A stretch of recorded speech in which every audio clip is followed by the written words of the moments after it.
this 11th anniversary of the 9/11 tragedies, we remember not only the tragic events, but also the heroism.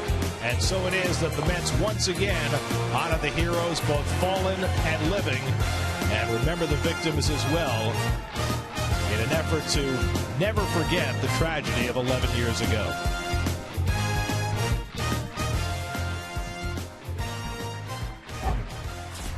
At Citi Field in New York, the New York Mets play the Washington Nationals. Tuesday Night Baseball on SNY is presented by Citi. And a pleasant good evening, everybody, and welcome to Citi Field. Gary Cohen, Ron Darling, Keith Hernandez with you tonight as the Mets play the middle game of their three-game series against the Washington Nationals on the day we commemorate 9/11. The Mets don't have a whole lot to play for the rest of the season over the last 21 games, but they do have a very significant individual honor in the offing, and that is the Cy Young candidacy of R.A. Dickey, who pitches tonight. So if you're one of the other Mets with a chance to get an honor for a teammate, how do you approach this game differently from others? Well, this is a very tight-knit ball club, this Met ball club, and they're going to be putting on extra effort into R.A. to get him his 19th win tonight and hopefully his 20th. I have memories back in 1977 with the Cardinals. Bob Force, we were playing it out distant third place. September games were meaningless, much like this. Bob won his 20th game, and the only time he won 20 ball games, and we went out every fifth day for him and really tried to get it for him. And this is what's going to happen here in the remaining starts for R.A. R.A. comes into the night, one win behind Gio Gonzalez for the league lead, leading the league in ERA, third in strikeouts. He's got the credentials. Well, he definitely has credentials, and I think he's the leading candidate right now. Despite Gio pitching last night and getting his 19th win, I also think he's the greatest story in baseball this season. A 37-year-old right-hander with a knuckleball has done more than any knuckleballer, in my estimation, has ever done as a pitcher. He's going to pass 200 innings probably tonight, probably pass 200 strikeouts. He's been the Mets' best pitcher. He's been their best story. He's had two back-to-back one-hitters. He's done everything that you could ever see in a year, and he's been inspirational in so many ways, not only in baseball, but also off the field. Well, it's an inspiring night all the way around as Dickey takes center stage. The Mets and Nationals, all the action coming your way tonight on SNY.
including a color guard honoring 8 different city and state agencies that were among the first responders 11 years ago on 9/11. New York Mets baseball on SNY is brought to you by Citi, proud sponsor of the New York Mets. By Geico. By Audi, Truth in Engineering. By Buffalo Wild Wings. Tune into Beer Money on SNY, presented by Buffalo Wild Wings, your home for wings, beer, sports. And by AT NYN, rethink possible.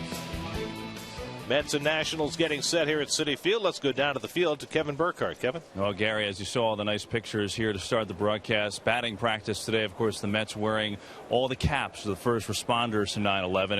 And batting practice is one of those things that when you come to the park, if you're lucky enough to catch it, it kind of looks like controlled chaos. But essentially, there are a lot of really neat things going on with a purpose. And last homestand, we decided to film batting practice just to give you an idea of some of the things that happen during that and what the individual players are trying to accomplish, and give you a little idea. And there's a couple different ways to do infield. Lately, the Mets have been taking infield before batting practice. They'll go through a round like this where they're practicing everything from bunt plays, Tim Tuffle hitting fungos, trying double plays, and they'll go around the infield. Everyone will have their chance to turn it. Sometimes, though, they'll also do that during the actual BP. While guys are hitting, it's kind of orchestrated. As soon as the guy swings the bat to hit, they'll hit the fungo for the infield practice. Then the first group will get in, and the first group is Ike Davis, David Wright, and the starting catcher for the day with Dave Racaniello pitching to them. Terry Collins always bouncing around. He's talking to guys about strategy for the day, making them laugh a little bit, seeing how the health is, things like that. Here's an idea, 4 different shots around the field of what's going on. Now, when looking at the guys getting into the cage, there is a method to the madness here.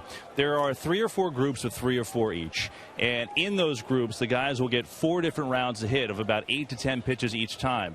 And there's different goals that they're trying to do. Sometimes they want to go the other way. Sometimes they want to pull. Sometimes they want to go for power and just try and hit a home run. And sometimes it's a little bunt practice as well. Well, while that's going on, Terry's talking to the pitchers. Well, yeah, the pitchers have a little fun shagging flies, but it's also the outfielders shagging flies as well. It doesn't really look like the pitcher's doing much there, but the outfielders use it as a good gauge to kind of see what the conditions are like, test it out, move around, get loose, and get ready in that type of thing. It's also kind of fun for the fans. You get to watch some of the guys come back and hit some of those bombs on the upper deck like Pujols did a couple years ago when he's hitting balls in 3 decks deep here at Citi Field. So it's really a very controlled chaos as you watch everybody go through it. And I talked to Mike Baxter, talked to a bunch of the guys, but I wanted to use Mike Baxter as an example to give you an idea how everybody has kind of their purpose, what they want to do. He said there's 4 rounds in the batting practice. So Mike, what he tries to do as a left-hand hitter, he tries to start out seeing the ball as deep as he can. He wants to go the other way, and he wants to hit it low the other way. He said, for me, I'm not a power hitter, so if I lift it up in the air, it's going to be an out. So I want to hit line drives and ground balls the other way. Then as we go to rounds 2 and 3, I want to go right up the middle. I want to get my stroke. I want to hit it right back up the box, go up the middle. Then the final round, I'm looking to pull there, get around on fastballs, and I'll even try to hit a couple home runs just to kind of show that lift. And if I get a pitch to hit out, I can hit it out just to kind of know the sensation. But that's the only round, that pull round, where I really try to hit it out. As far as the conditions go, said it's important to go out and shag fly balls because it's live BP. So guys are hitting fly balls. He said, good example is last night. It was windy in the park last night, and you can't simulate that. So I was out there seeing the wind, seeing how the ball reacted. It was big for me to get ready for the game. So that's an idea how batting practice works. Of course, a special night here in New York as we remember 9/11. And we've got the Mets and the Nationals with the first pitch from Citi Field coming up in just a moment.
Nationals, same lineup they put out there last night when they hit 3 home runs and beat the Mets 5-1 for their 87th victory of the season, more than any team in Major League Baseball.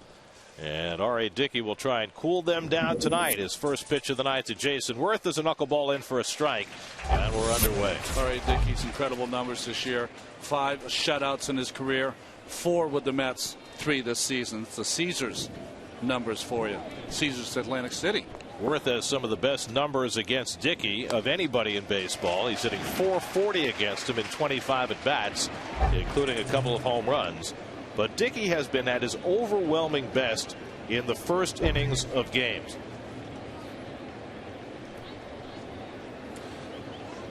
And he misses high to Worth. 1 ball, 2 strikes. It stands to reason the first time through the order for Dickey, it's a knuckleball. The players are trying to get a barometer on him, a little gauge. And a base hit for Worth. And again, Worth is successful against Dickey. He's now 12 for 26 against him.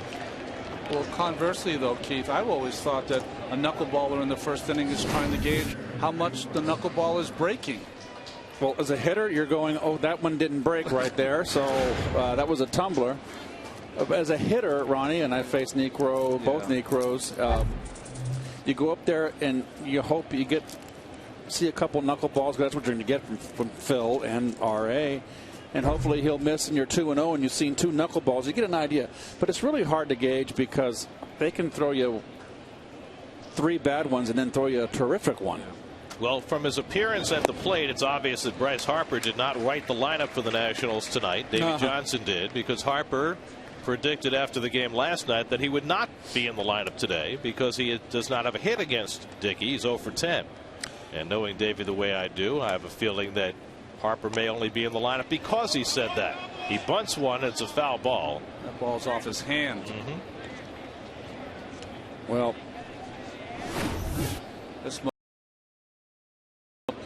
not a lot put into it, not a high leg kick. See, he lands on his toe and doesn't really get on his heel till just the very end of letting that ball go. Oh, bunted against his knee. So it's a 2-strike count to Harper with Worth at first and nobody out. And Harper bounces one foul. We're talking about Dickey's first inning prowess. This is his 29th start of the year. In the previous 28, he's given up a total of 3 first inning runs. 3. And he won't do it today. But he's retired the side in order in the first inning 19 of his prior 28 starts. That's just phenomenal. Well, Harper is up there just taking a kind of a feel swing. And I'm sure, Davey, a little lesson learned, young man. You don't make the lineup card. Not at age 19, anyway. If you focus on your forward bats tonight. You're not old enough to drink. You're not old enough to write the lineup. That's a clown decision, Davey. There you go. And he bounces one over the bag. It's a fair ball down the line. Going to the corner to field it is Bay. Worth will go to third. Bryce Harper with a lucky hit. Just a late swing and bounced it over the bag. His first ever hit against Dickey, and the Nationals have it set up. Now, I just want to, it's a very defensive swing. It was a pitch up and away. And what happens? He gets it right down the line. This, to me, it's just Davey. How many times does this happen? You know, Davey puts him in the lineup, and you're going to play no matter what, and it might be a big day for him. Who knows? I just find it very interesting that you can play defensive positioning against the ball that the pitcher barely knows where it's going. So, a big problem for Dickey in the first inning, and that one breaks off Toley's mitt, but not far enough away for Worth to make a break, as Ryan Zimmerman took strike 1. Well, there it is, and it's over the bag anyway. It's a ground ball, and that is a fair ball all the way. The Coors Light freeze cam as Sam Holbrook, the third base umpire, made the call. Infield back, they'll concede a run on a ground ball with Zimmerman at the plate. And Zimmerman swings at the hard knuckleball, and again Dickey gets ahead 0-2.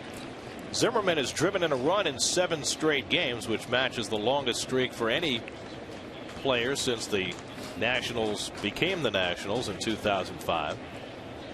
And a prime RBI chance here. And he drives one out to right field, chasing Baxter back. Baxter gets back to make the grab, but tagging and scoring easily is Worth. Harper racing for third. He'll stop there. Sacrifice fly for Ryan Zimmerman for the first out of the game, and the Nationals take a 1-0 lead. Well, 0-2 count. You got to cover the plate. And this one didn't do much either. Just sat there right down the middle. So RA right now is having a hard time getting that thing working. Well, he felt as though he didn't have his best knuckleball in his last start in St. Louis, and certainly he does not have his best early in this game. Mets already down 1-0. They'll bring the infield in here with Adam LaRoche at the plate. Harper at third and 1 out.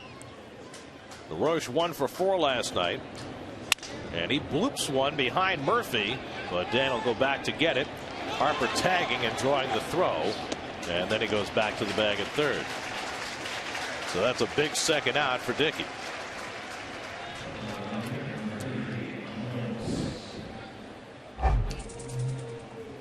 Well, there's one thing that RA does well. When he's in trouble, he'll throw that. He likes to go to that hard knuckleball and jam people. And I think that's what you're going to see next time up against Harper with those defensive swings. He's going to just pound that hard one on his hands.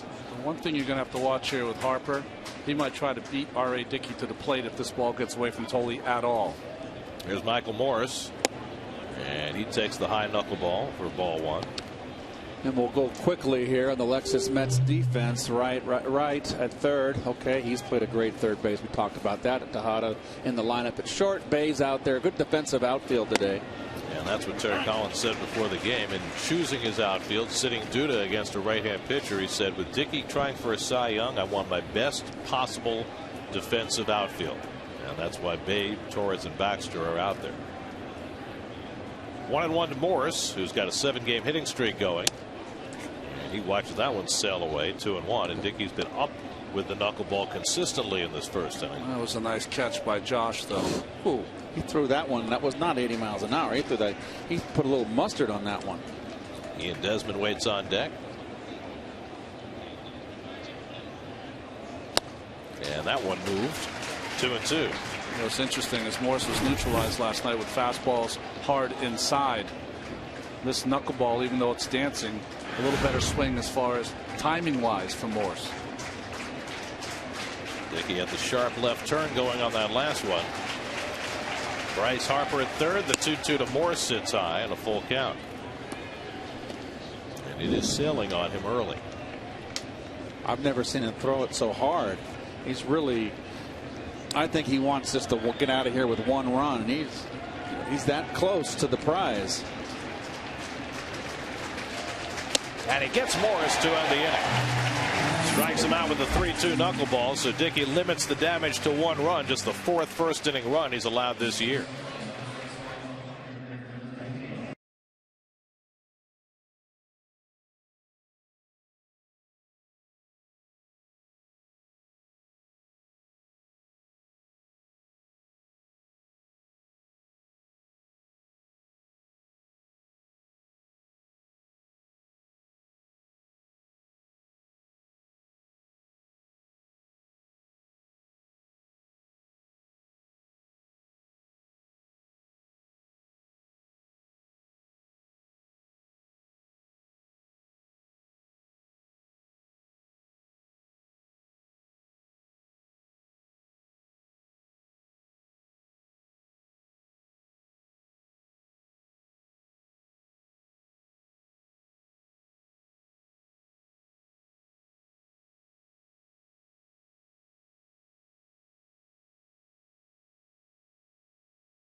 Geico Mets starting lineup tonight. Daniel Murphy out of the lineup last night, back in there tonight. Mike Baxter moves into the 5-hole as the Mets try and find a winning combination, having gone 11 straight home games now, scoring 3 runs or fewer. Well, Zimmerman's been pretty consistent all season long as you look at the Toyota numbers, stats for Jordan Zimmerman, but 2 starts ago gave up 8 runs in 3 2/3 innings. Really one of the only blemishes on a fantastic year so far. Yeah, he had a pretty rough patch for 3 or 4 starts there until his last start when he had a great game against the Cubs. Throws the first pitch strike to Ruben Tejada, who was on base 3 times last night with a single and 2 walks. He's had 3 starts, 4 start against the Mets this season. 1-0 with a 1.50 Ernie. And he's pitched well in all 3 of those games. Pitched 6 innings in all 3. Gave up 2, 0, and 1 run in the 3 starts against the Mets. So Zimmerman's been very tough against New York. In fact, you know, we've talked a lot about Dickey and his Cy Young possibilities. There was a time there until about a month ago when Zimmerman was in that conversation. Tejada late swing foul on the fastball. Those are his starts against the Mets this year. And 6 innings is about his norm. He hasn't thrown a pitch in the 8th inning all season. But his first full year back from Tommy John surgery was last year. They limited his innings. This year he's up to 171. He'll come after you with that cheddar. Well, that's going to be the key, isn't it? The Mets, who like to be patient. This is a guy who doesn't walk anyone, especially New York Met hitters. Hasn't walked a Met this year. 34 walks, 2 intentional over 171 in 2/3. Just off the plate to Tejada. Zimmerman averaging 1.8 walks per 9 innings this year. That's 6th best in the league. Interesting, the catcher Suzuki has painted his nails white to make it a little easier for Zimmerman to see the signs.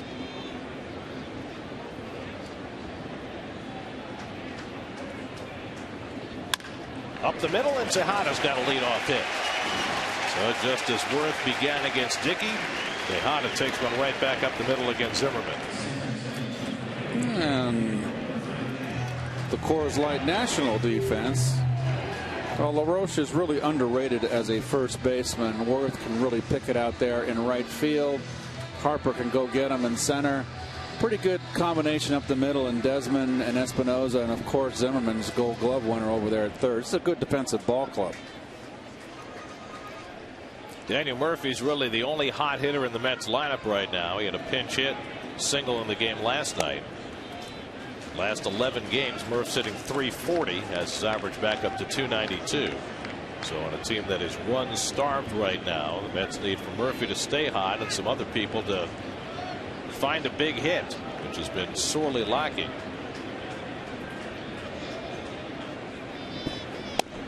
And Zimmerman misses away 2-0. Murphy 6 for 19 against Zimmerman, including a home run. Well, there's nothing. Murph's got a good compact stroke, line drive hitter. He's going to like those guys that come after you with the fastball. Nice hole between first and second. As you can see, they got to hold the runner on. And when you're a situational hitter, and a 2-place hitter has got to be a situational hitter as well as your 3rd-place hitter. That's a nice hole to try to poke through. Sets up a 1st and 3rd for your big hitters behind you. 2-1, good hit and run count if you want to go that way, but Tejada not running, and Murphy trying to lay off the breaking ball. He went around. Sam Holbrook with the call, and it's 2-2. You know, that was the one thing, Ron Guerra, that when I hit third for the Mets in the 80s, the 2 hitters in front of me, Wally couldn't pull the ball, left-hand hitter, and Tuff was a pull hitter. Murphy trying to poke one the other way and fouls it off. Well, the home numbers have just been phenomenally bad since the All-Star break, and they lost the last game before the break, so they've lost 20 of their last 24 at home, and they just have not been able to score in this ballpark. Well, 2.3 runs per game.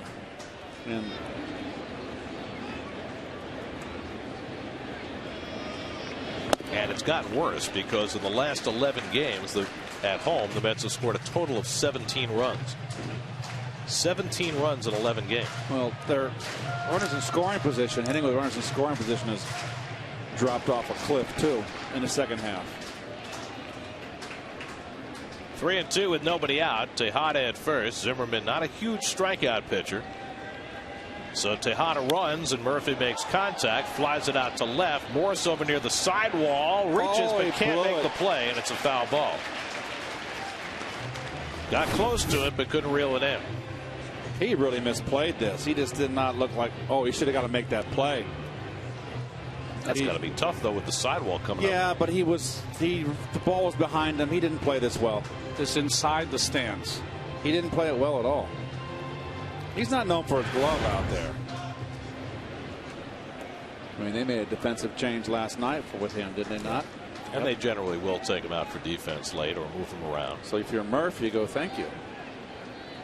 Tejada was running on the last one. He runs again, and Murph takes ball 4, and the Mets have the first 2 men on. So a rare walk from Jordan Zimmerman, and the Mets have 2 aboard for David Wright. Just missed outside corner, knee high, and it missed. Look at Murph. Murph was not in a position to hit that.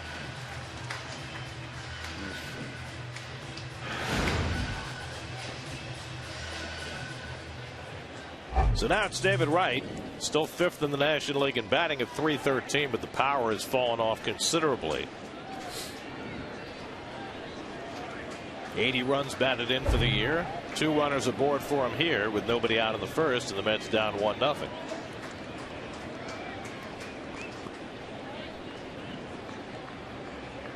And Zimmerman's first pitch is up and in for ball 1.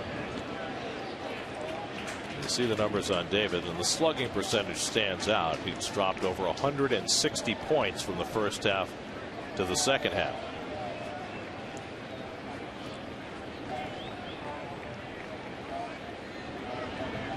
And the number at the bottom was huge too. As he has fallen off, so has the team. Defense is just pretty straight up on David, but you can see Espinoza at second base paying, I think, a little bit too much attention to Tejada. He's not going anywhere. You got to cover ground back here. David likes to go the other way. You need a double play, the ball on the ground. Zimmerman having an unusual problem throwing strikes early on, and he falls behind on right, 3-0. Ike Davis looming on deck. So Zimmerman, who generally doesn't walk anybody, has already walked Murphy, and now he's behind 3-0 on right.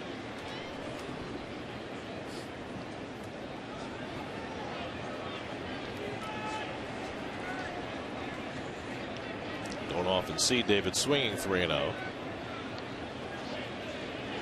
And he takes a strike.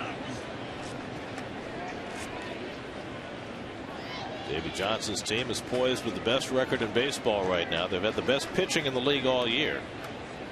And as their offense is tuned up, the Nats have gotten better and better.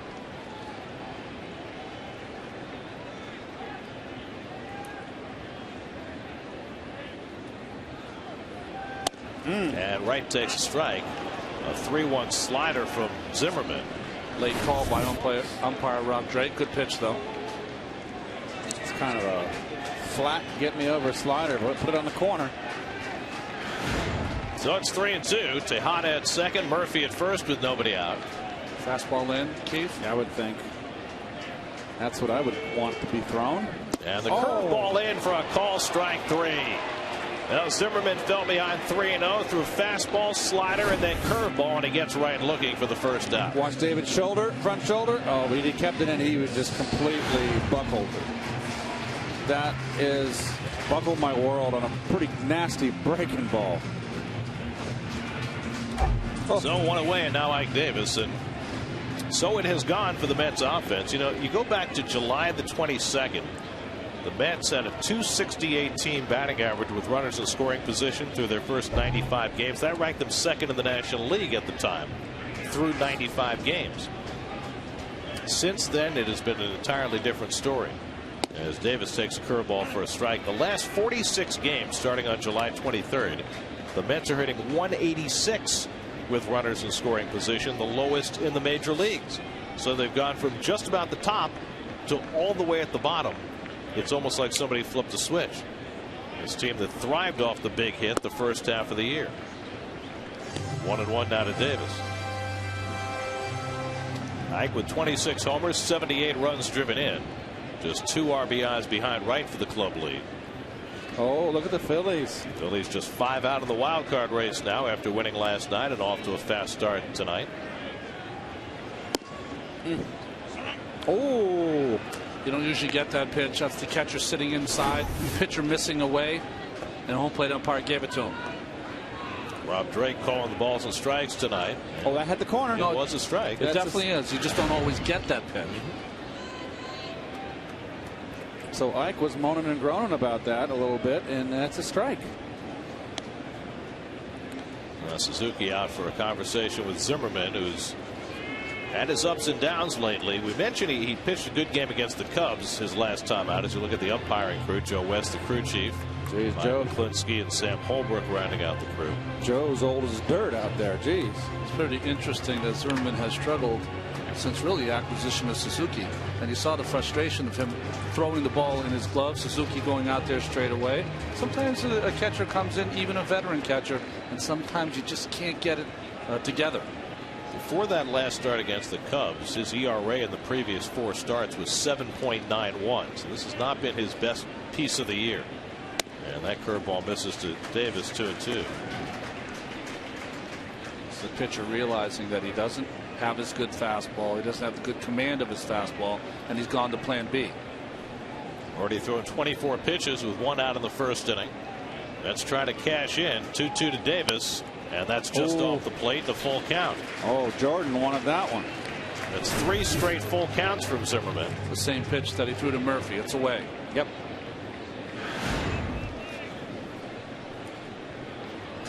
He's going to throw a hook here. Well, he threw a 3-2 curveball to get right looking. Now it's 3-2 to Davis. And the curveball is high, ball 4, and the bases are loaded. So Zimmerman, who averages less than 2 walks per 9 innings, has walked 2 in the first inning. He's just a little bit off right now. He's trying to fine-tune it. I just like the way he battles when he got in trouble, Ronnie, because the first couple batters with the base hit and the walk, he was all over the place.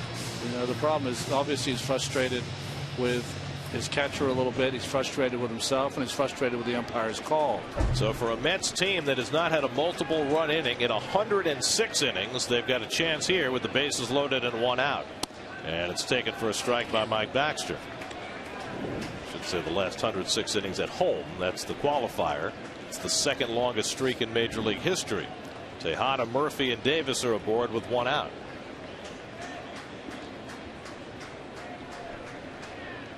And Baxter fouls it off his thumbs, and it's 0-2.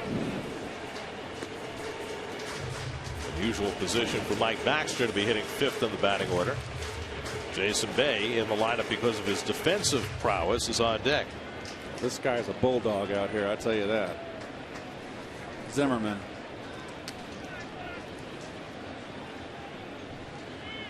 And Baxter foul tips it, and that's strike 3, and that's the second out of the inning. So Zimmerman bounces back to get Baxter on 3 pitches. Again, back to the curveball. We've seen starts from Zimmerman where he hasn't thrown a half dozen curveballs in the 4th inning. So it's left to Jason Bay. A single and 2 walks filling the bases. Zimmerman about to throw his 30th pitch of the inning, but a chance to get out of it. Jason hitting 114 with runners in scoring position this year, and he chases a slider for strike 1.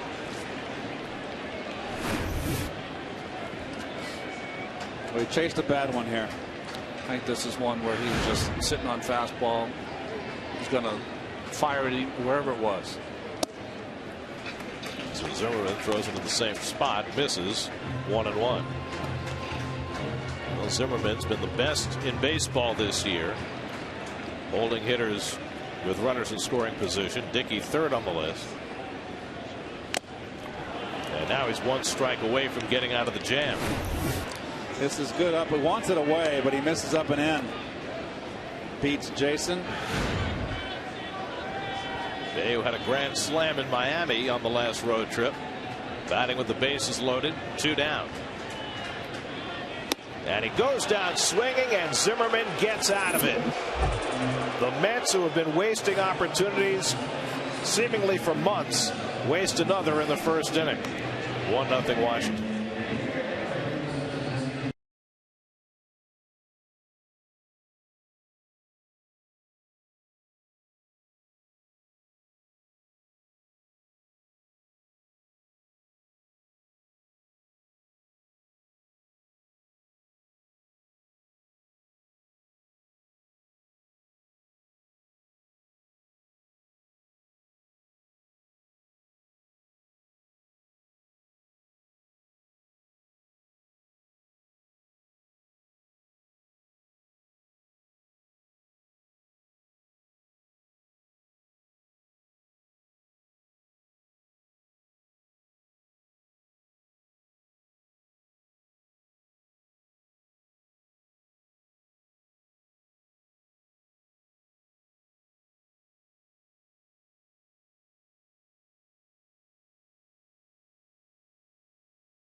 10 DVD celebration of Mets history, World Series films, season highlights, and celebrated games. Order your 10 DVD anniversary gift set at Mets.com.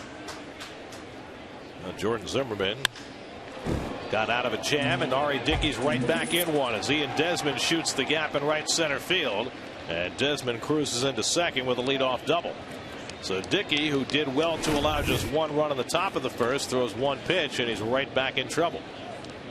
Didn't knuckle. He's trying to find it, and they're getting on him early. Do you think maybe, and listen, Dan Worthen very rarely comes out to speak to R.A. Dickey. Do you think maybe R.A. thinks about taking a little off it? I mean, he's throwing it real hard right now, 79 to 80. It's doing nothing. Maybe take a couple miles an hour off.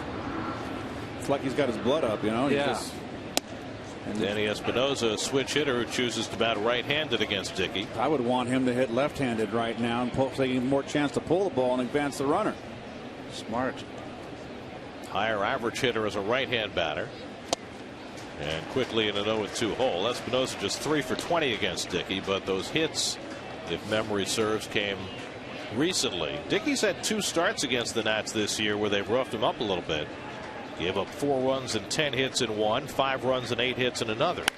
Espinosa pops one up, shallow left for Bay, and Jason squeezes it for the first out. So Espinosa retired, 1 away. And Kurt Suzuki will come up. Suzuki, one of the 3 Nats who homered last night. In fact, he got the Washington Nationals on the board first with a home run. And Suzuki, who had not been hitting for much power, now has 4 home runs in his last 11 games, 5 for the year. Bob Waterman for Elias called it what, the second chance home run? I thought that was a great way to put it. And in fact, Elias did the research and found that Suzuki was the 5th major leaguer this year to hit a home run after having his at bat prolonged by an error. Shelley Duncan, Ryan Braun, Tyler Colvin, Carl Crawford, and then Suzuki last night.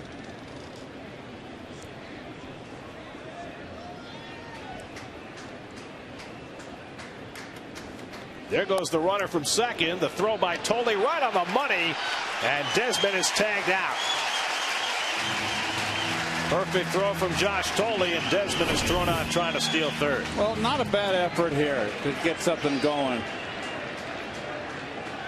And he is, oh boy, let's see the tag here. It's one of those cases. Oh, he might have been safe. Here's a good angle right here. Ball beats him. Does David throw it on that left arm? Yeah, yeah, he's got him. So 2 out and nobody on. Suzuki bounces one slowly for Murphy to handle, and that'll do it for the Nationals in the top of the second. A double erased and a caught stealing. Nobody left. 1-0 Washington.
Presented by Citi.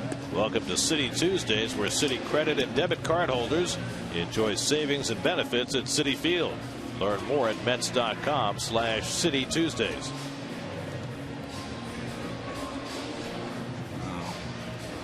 Very nice.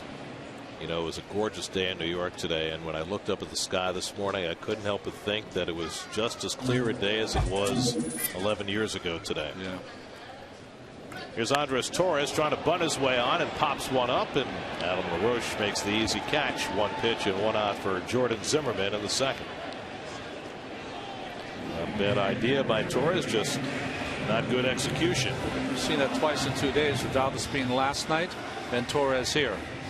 And you see some frustration starting to build in that Met dugout. They're trying to make something happen. Yep. Got to appreciate that. Tolley's had good numbers against Jordan Zimmerman, 5 for 15, but he hasn't hit much against anybody lately. And he bluffs a bunt and takes a strike. Tolley just 3 for his last 39.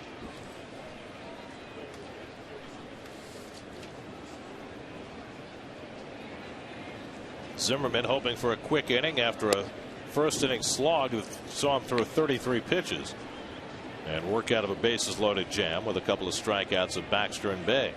R.A. Dickey waiting on deck.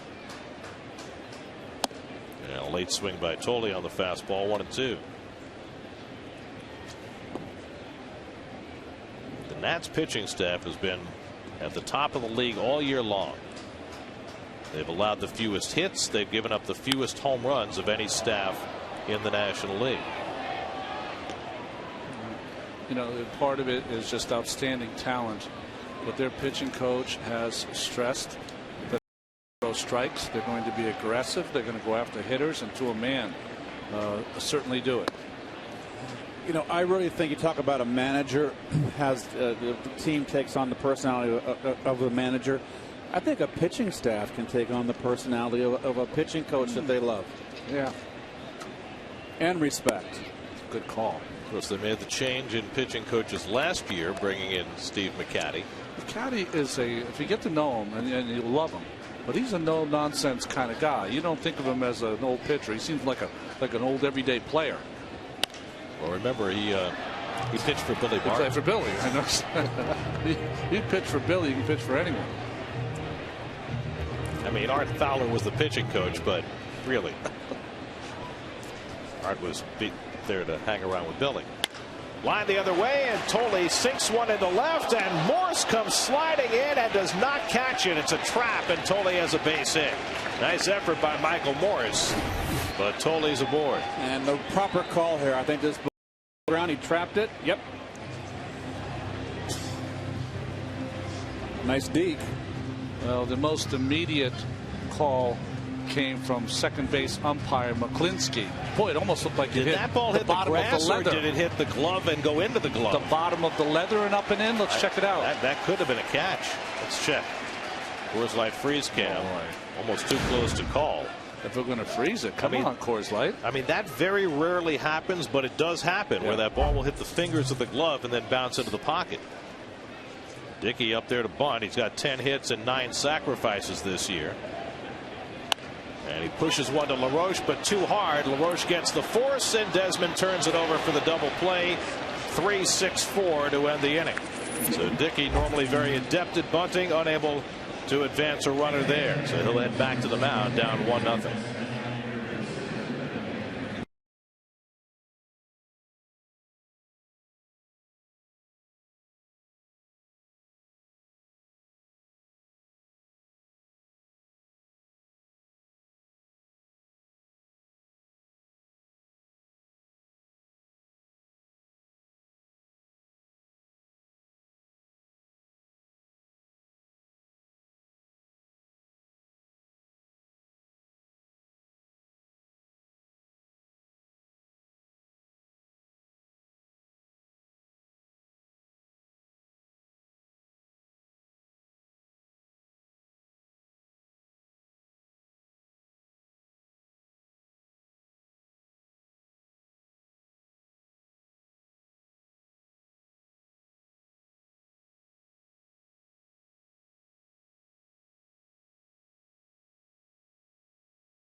This was not a good bunt. You can see Zimmerman keeping the pressure on, making him bunt to the other side of the infield. But note, what you don't see very much, LaRoche hustling, charging hard.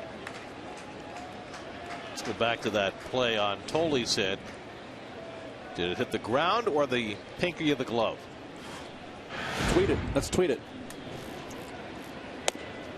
I mean, that's about as close as it comes, isn't it? Let's get the tweetsters say. Possible call.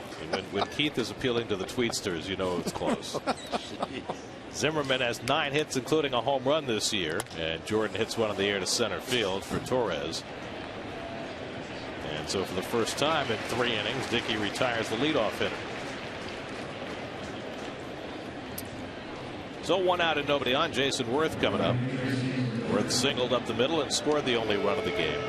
In Baltimore, J.J. Hardy just hit a 2-run homer. Baltimore leads Tampa Bay 3-1. The Orioles a game behind, and the Rays 2 behind the Yankees in the AL East. The Yankees are up 1-0 in Boston in the third. Kuroda versus Lester.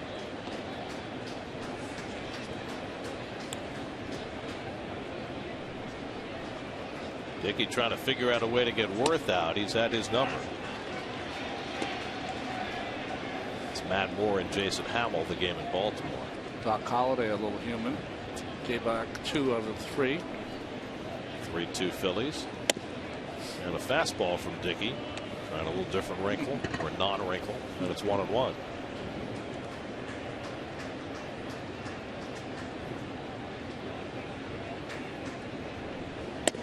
And another fastball, 2-1. Well, there's the National League wildcard picture. The Braves comfortably in that first spot, but then some traffic behind the Cardinals, who keep trying to give it back. Cardinals have lost 4 of 5. That's 3 straight fastballs from Dickey, and now he's behind on Worth 3-1. The Dodgers a game behind, and the Pirates 2.5. But then the Phillies and the Brewers each 5 games behind starting the night. And another fastball, and again he misses with it. So Dickey throwing fastballs to Worth this time, and he winds up walking him. His first walk of the night. A little frustration etched on R.A.'s face.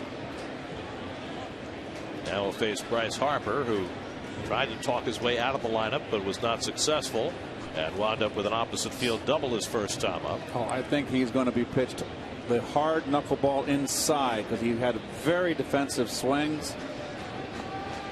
Down and in, though, is his strength.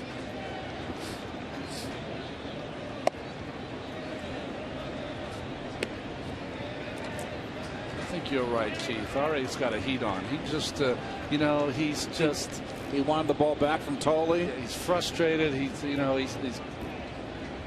wants this so bad. Toward the hole, and a base hit for Harper, and he's 2 for 2.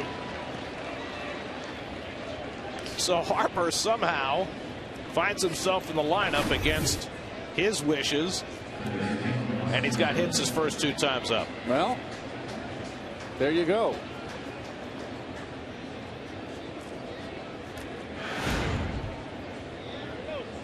Well, lesson learned.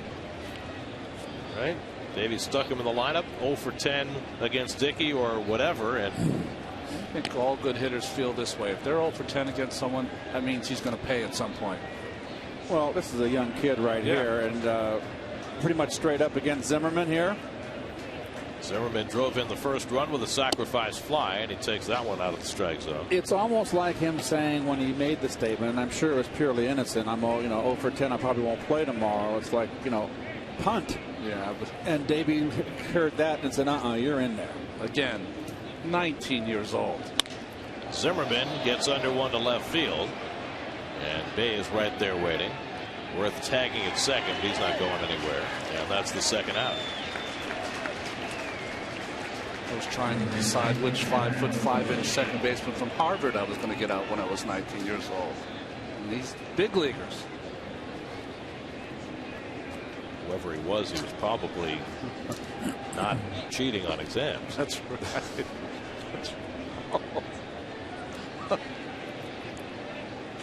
Here's Adam LaRoche with 2 out and 2 on. LaRoche popped up his first time up. We don't have those problems at Columbia and Yale, do we? No. At Columbia, we just have somebody impersonating a student. I just saw that. What the heck's wrong with the Ivy League? What's going on? Well, this girl was so anxious to be a Columbia student, she just kind of wandered in. Can't blame her for trying. Ripped foul by LaRoche, and it's 1-1. Tell her to audit some classes. She was auditing Apparently more she than was classes. auditing everything. Auditing the dining hall. I audited a couple classes at Columbia. But I was not impersonating a student. She was getting to the keggers everywhere. 1-1 from Dickey. And LaRoche hits one out to center field. And Torres has it lined up. And he doesn't know how many out there are, but that is the third. Boy, you have to feel for Torres sometimes. He's in a different world. 1-0 Washington as we go to the bottom of the third.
Astoria Federal Savings. You can listen to all Mets games on Sports Radio 66 WFAN.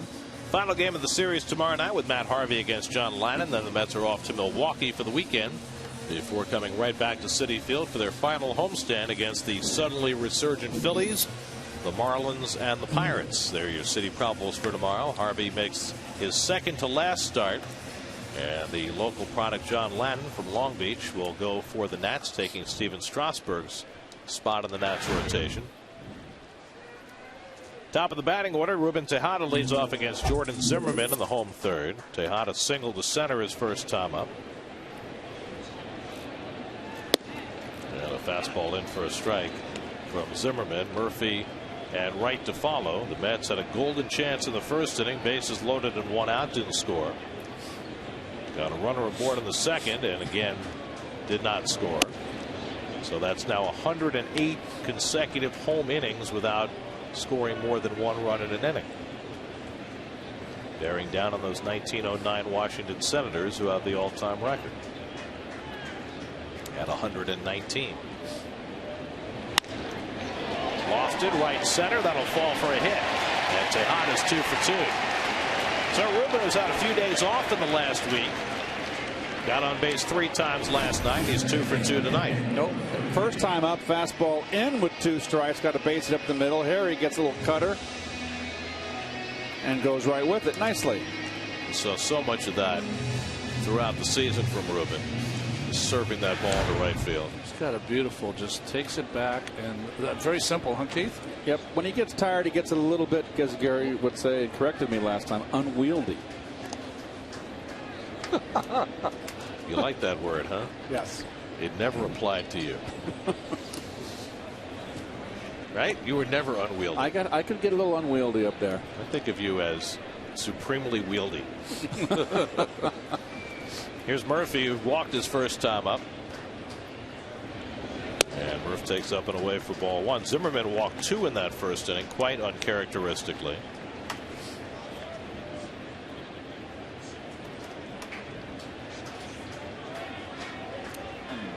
Murphy was staring down there a long time, wasn't he, at the signs by Tuffle? Not time for hit and run, isn't it?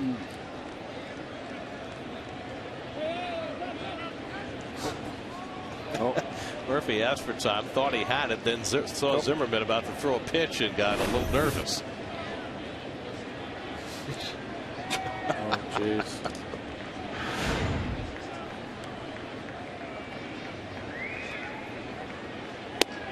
And again, Zimmerman falls behind Murphy 2-0. Zimmerman's falling off too far down to the first base line. That's why he's lost control of that pitch. Just body in front of the arm, arms dragging, arm late. Ball's going to be up and away. I don't think we've seen him behind 2-0 this often in any game ever.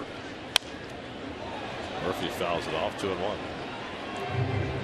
Well, there's the Nats starting rotation minus Steven Strasburg. Gio Gonzalez, the leading winner in the majors. Then you got Zimmerman, Jackson, Detweiler, and Lannon added as the 5th wheel. Jackson, the only pitcher there that's had postseason experience. Boy, you're going to go with 3 starters. Well, you know the first 2 will be Gio and Zimmerman. Yes. Who's the 3rd starter? Does it depend on who they face? Do they need the lefty and Detweiler or the righty and Jackson? You know, Detweiler of all the 3 remaining has been the most overpowering when you think about it. Not in the sense of strikeouts, but as far as low pitch counts, ground balls. Well, if at some point they were to face the Braves, you'd have to figure they use Detweiler. Murphy hits it out to center, and Harper's right there. Back to first, Tejada with 1 out. And I can't think of any other team that's as defined as a left-hand hitting team as the Braves are.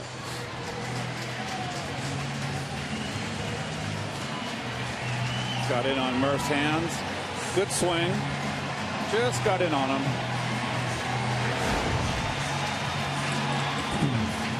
So 1 out and 1 on for David Wright, who came up with 2 men on in the first and took a call 3rd strike after getting ahead in the count 3-0. David's got a couple of home runs against Zimmerman, 8 for 25 against him.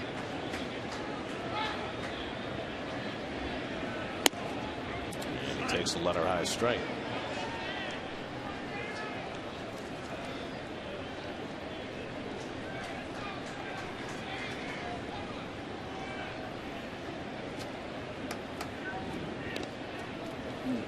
Last night in Cincinnati, they had a little dust up between the Pirates and the Reds before Cincinnati won in 14 innings.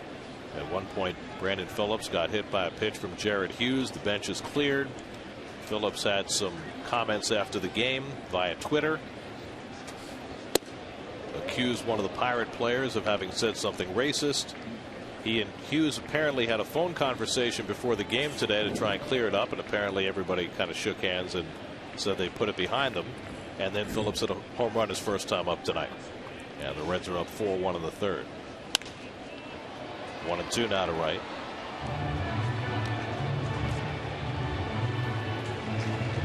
Got to tweet that? Well, these days. Says something racist, why don't you pop him?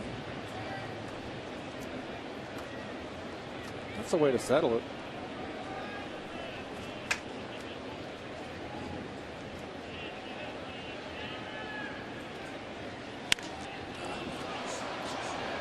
I guess Brandon felt as though we've evolved as a civilization to the point where maybe popping him wasn't the best idea. Well, maybe there was a bunch of people in the pack. See how those baseball fights are. Everybody gets brave when there's 15 people around each other. I think it's also possible that he might have misinterpreted, which is why they were able to iron it out over the phone today.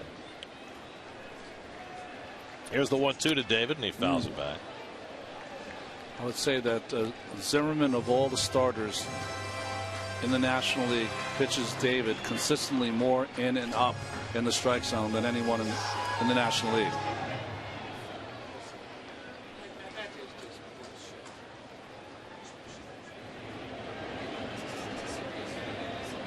Here's the 1-2 to Wright, and he struck him out with a slider. So Zimmerman fans right for the second time, and now there are 2 out. Well, if you set up someone inside, that's where you're going to be conscious of that pitch, and then anything away just looks so far away. Just you have no chance to reach it. So after the leadoff hit by Tejada, now there are 2 out. Tejada's still at first, and here's Ike Davis, who walked his first time up. 1-0 Nationals. They got the run in the first inning off R.A. Dickey. And the curveball in for a strike, 0-1. Well, Ronnie, you were right about him falling off, because when he falls off that mound towards first base, he also flattens out that curve, too. Now he's getting on top and really got that hammer working. A down tilt.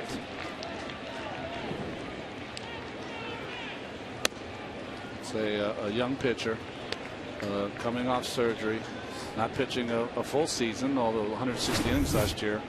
But see that motion. It's very compact, kind of how he's built. He's 6'1", maybe 6'2", 225 pounds, strong, big back. It fits that whole name, Zimmerman, with the 2 ends. And what I found interesting in this game was that he does not have his best stuff, but it certainly is better than he had in the first inning, and he's done it all without a visit. It almost looked like, I'm sorry, Gary, Ron, correct me if I'm wrong. It almost looks like when he comes to his stretch and comes to the belt, like when he goes forward, he's leaning forward. Most guys kind of hang up erect and then push off their back foot. He's already leaning forward when he breaks from the belt. Ike fouled one off him. I think you're right, Keith. I've talked to the hitters in the National League about what makes him so special. All of them, to a man, say one thing: the ball just gets on you quick. You know, he kind of short arms it up there. He doesn't have that long arm. And here's the foul ball off. It looks like his right calf, maybe. Right above that guard that he wears. Calf is not good for the first baseman in New York right now. Oh boy, that was close. I tell you, this is a good inning for Zimmerman. You got to be set and ready to hit with this guy. The biggest problem Zimmerman's running into is his running of his pitch count. 62 already in the 3rd inning, and he's usually a 6-inning guy in perfect conditions. 2-2 to Davis. The curveball fouled off. So the Mets are getting a lot of foul balls against Zimmerman and prolonging turns at bat. Something they did extremely effectively earlier in the year. There's certain pitchers, Gary, as a hitter, you can go up there and relaxed, and then there's pitchers like Zimmerman, like Ronnie says, got some hair on the ball. You got to get a little more set, ready to hit. And another full count. That's already the 5th full count that Zimmerman has run in this game. That'll get Tejada in motion with 2 out. Got 2 pitchers here today in a 1-0 game who couldn't look more unhappy.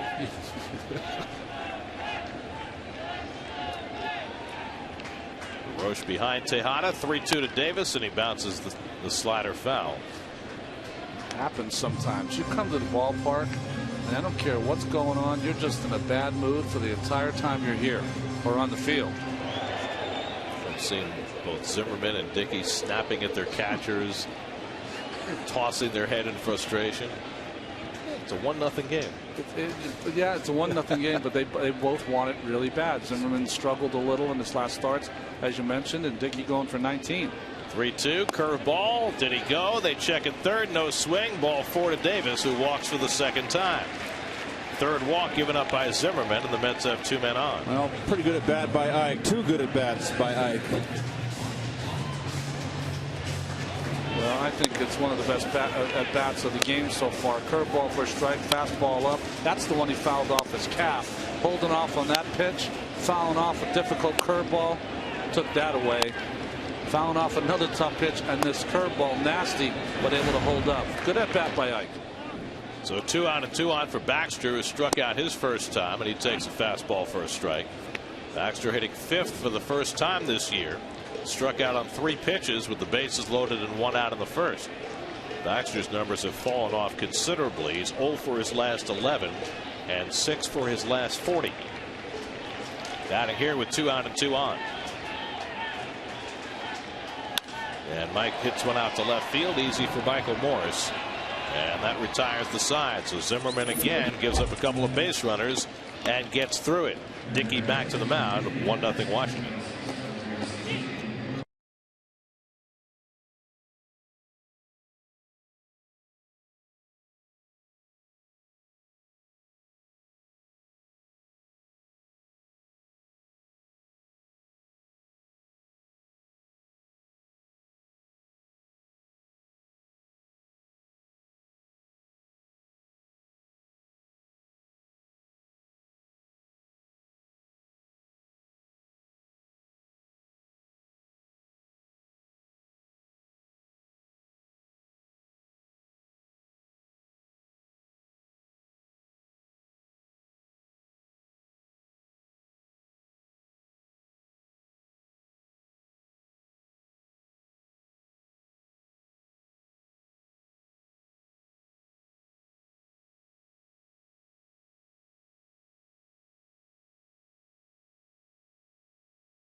Morris will lead off against R.A. Dickey, and we check in with Kevin. And what is the opposing view to trying to hit a knuckleball? Well, I asked Michael Morris exactly that, and he said approach, throw it out the window. There can't be an approach to this knuckleball. For me, I feel like I'm playing in a softball game or a wiffle ball game. You just go up there and take a softball-like hack. He said the only adjustment that I make is he uses a big bat to begin with. He uses 34.5 length, 34.5 ounce. Said actually the only time I adjust that is when I face R.A. Dickey. I make it a half-inch longer, so it's 35, 34.5. I'm trying to get any advantage I can. If that extra half-inch can get the batter on the ball, I'll take it. Other than that, it's really just go up and try and see it and hit it, guys. Well, he didn't hit that one. Josh Tolley caught it with his eyes closed and cringing at the same time. And so it goes with the knuckleball. Murphy right in front of that ground ball. And Morse retired, one away.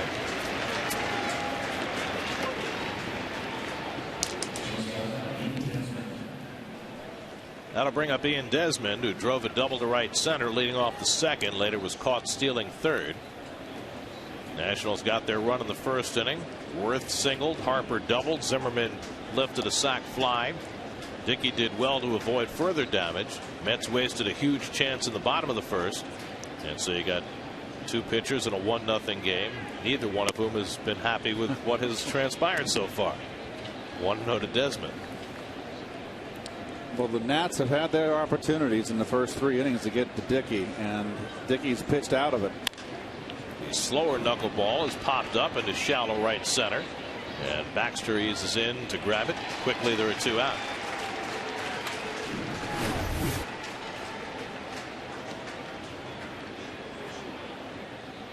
That's still a tumbler, Ronnie, right there. Tumbler, but 8 outs in the air so far for R.A. Dickey. You know, Dickey was talking about the start in St. Louis and how humid it was that day, and that made it a tougher day for the knuckleball, and we know that humidity is certainly a factor. By all odds, this should be a perfect night for throwing the knuckleball. Grounded to shortstop, and Tejada will handle it. There's very little wind, no humidity, cool night, and Dickey seems to be getting into some kind of a groove. 1-0 Washington.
chance to win $1,000 plus do over the voiceovers on the SNY commercials featuring disgruntled sports memorabilia. It's the SNY voiceover do-over contest. Deadline September 21st. To enter, visit Facebook and like SNY today. Did you get all that? You can do over the voiceover. Wow. Bad at that. That's your stuff. Well, anybody can do it. Here's Jason Bay leading off in the home fourth inning against Jordan Zimmerman. Bay struck out with the bases loaded to end the first inning. Jason, after a solid few days on the road, is now back to 0 for his last 9, and he drives this one to center field, chasing Harper toward left center. He dives and he makes the catch. That ball kept working its way away from Harper, and he finally had to leave his feet. This was a knuckleball, I believe. Yes, I think you're right, Keith. Watch it knuckle here late. It is going away. Sure hands.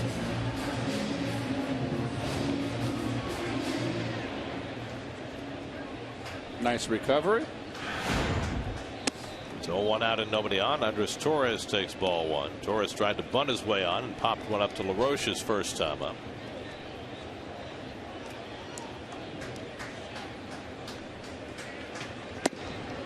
Mets have left 5 runners on base in the first 3 innings. They've had base runners in every inning.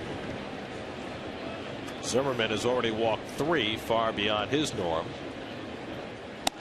There's a strike to Torres, 2-1.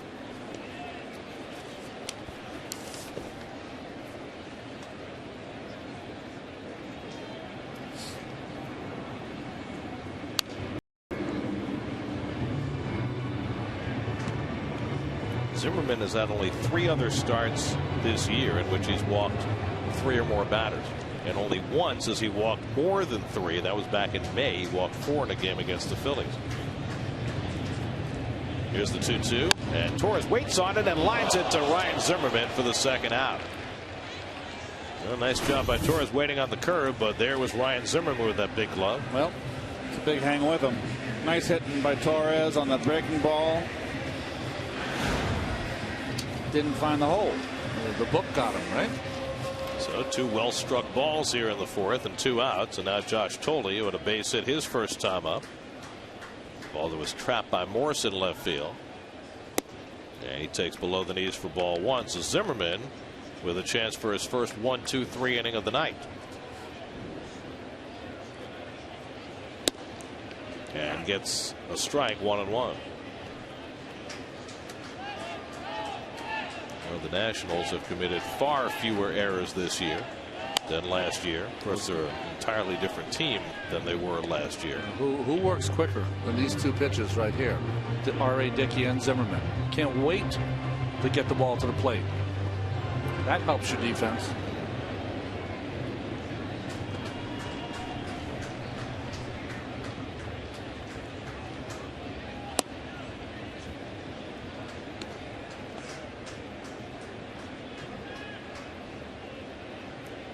Dickey would be next.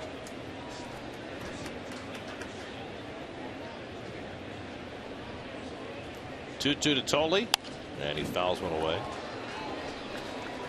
SNY Super Slow Motion is brought to you by your Mercedes-Benz Tri-State dealers. Visit them on the web at searchmercedes.com.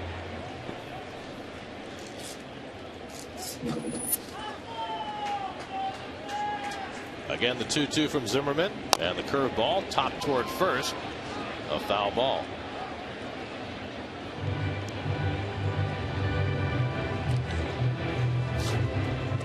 Is it that hard to reach down and pick up the ball? You have to use your foot. Got a lot of kids maybe grew up playing soccer. I don't know.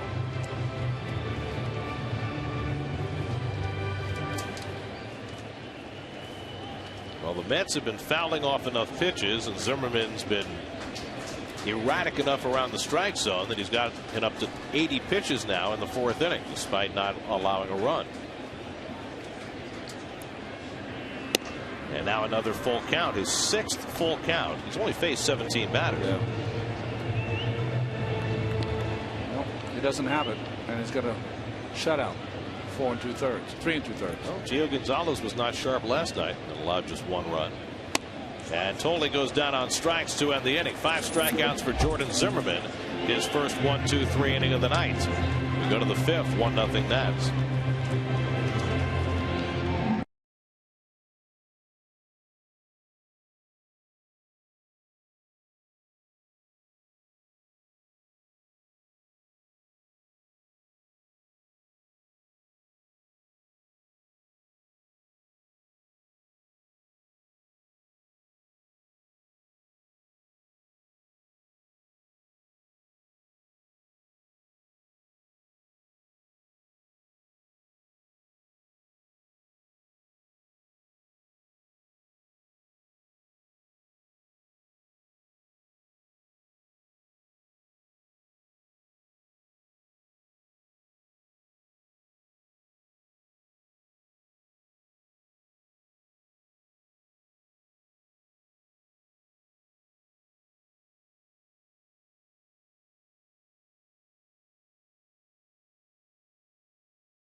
Tonight, but it's the Nationals with a 1-0 lead as we go to the 5th here at Citi Field. These Nationals have been clutch all year long. They've had great late wins. They've had a lot of big-time series, a lot of key defining moments. But speaking with manager Davey Johnson today, I asked him, tell me the signature moment that has really, just defined this team for what it's been this year. And without hesitation, he said, our organization was built the right way. And for me, clearly the signature moment was the young guys stepping in for key guys. And you go back to how this season started for us.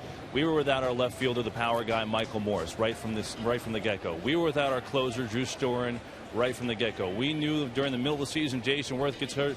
He's down for 2 months. And look what happens. Guys stepped up. Younger guys came in and stepped up. You had Harper come up and immediately stepping in and stepping up. How about a guy like Lombardozzi, who's only really played second base, and they throw him in left field. Wow! What a stop by David Wright. And Ike finishes it off. Some play, and there's one down. Staggered, but not decked. Oh, gee. A little tracer, wasn't it? Olay. Took him a while to figure out where he was. Where am I? Toro. Beautiful. Nice play. Seen it all year from Dave.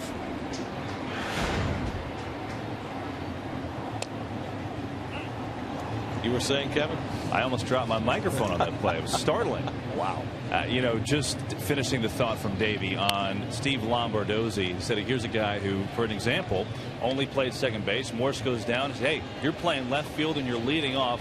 And he stepped up around with it. He said, our signature moment, clearly, young guy stepping in for key guys and never looking back. Kevin, I'll add one more to that. My estimation was Davey in 1984 fought for a 19-year-old pitcher. As Zimmerman goes down, and it made the difference in the Mets that season and beyond. Well, when Harper was brought up, there was talk in the organization that he is going to be sent down. He's only up as a stopgap measure. And what did Davey do? He batted him third for a week. And he had a hot week, and he got to a point where you could not set him down. So I thought that was a pretty amazing moment for this to have a 19-year-old being their center fielder. The thing I know about Davey is he understands talent and he believes in talent. He really does. 2 out and nobody on. Here's Jason Worth.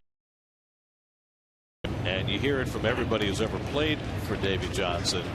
He treats you like a man, not like a kid. So you combine those two things and you get talented players who are allowed to express their talent.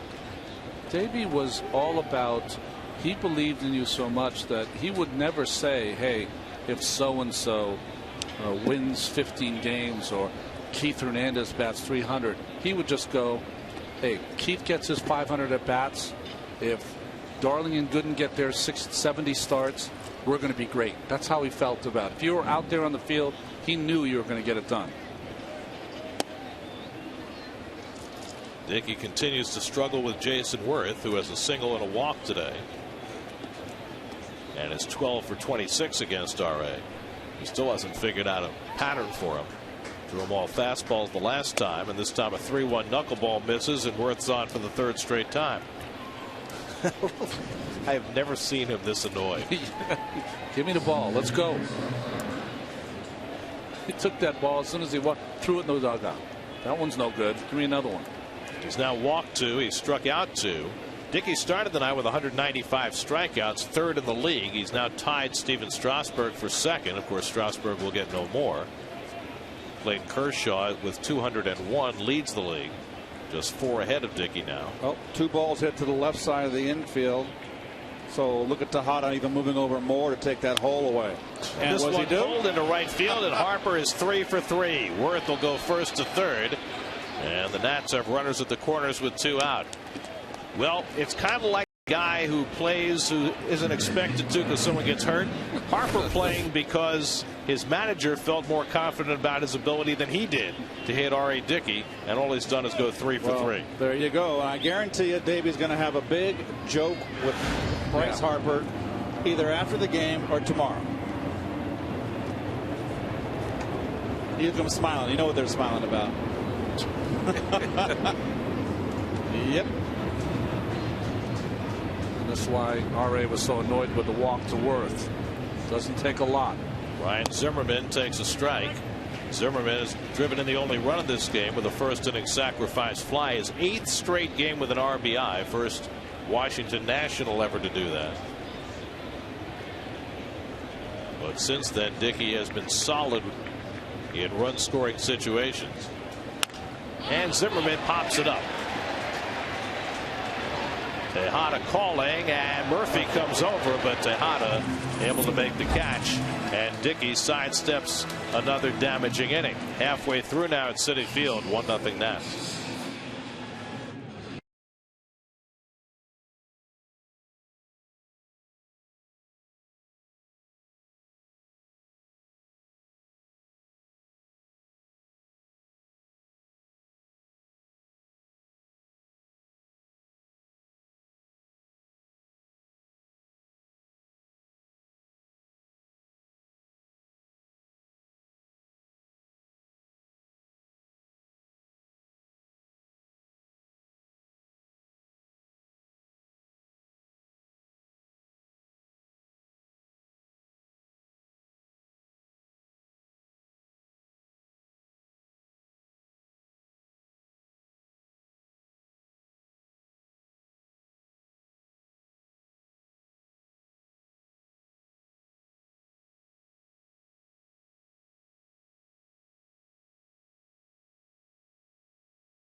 The lights shimmering where the Twin Towers used to stand. You go down there, it's what they call the voids. And of course, the yearly ceremony today, the reading of the names, starting at the moment when the first plane hit. Ari Dickey leads off in the home 5th inning. Mets down 1-0. This is the problem with trying to win 20 games. You have to have run support. The bases decked out in commemoration of the day. Dickey tried to sacrifice his first time up, but bunted into a double play. Tejada and Murphy to follow in the 5th against Jordan Zimmerman, who's had a very high pitch count. I haven't counted the number of foul balls, but it's a John Maine-like total for Jordan Zimmerman so far. Sid Fernandez-like. Zimmerman was throwing the first 4 innings consistently 94, 93. Now he's been touching at 91 right now off Dickey. And Dickey chases that slider and strikes out. That's 6 strikeouts now for Zimmerman. It's all things New York sports, all on one site. SNY.TV, the ultimate blog network featuring a continuous flow of sports news straight from the best New York sports blogs. SNY.TV, your online home of all things New York sports. Here's Tejada, who's 2 for 2. By the way, I dug out the quote from Bryce Harper after the game last night. He said, "I'm not going to start tomorrow. In, out, up, down, back and forth, light, heavy, tried it all, just can't hit the guy." He's 3 for 3. Jeez. I guess his scouting report on himself was not exactly right. Those teenagers. Well, that's a good lesson right there.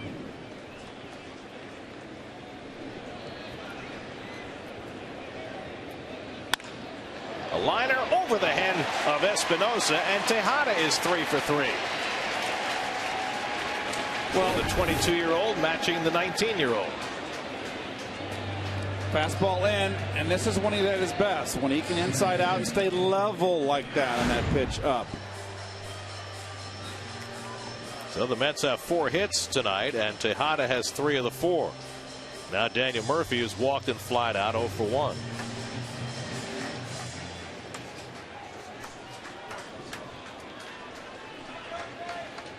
At some point, can you play hit and run?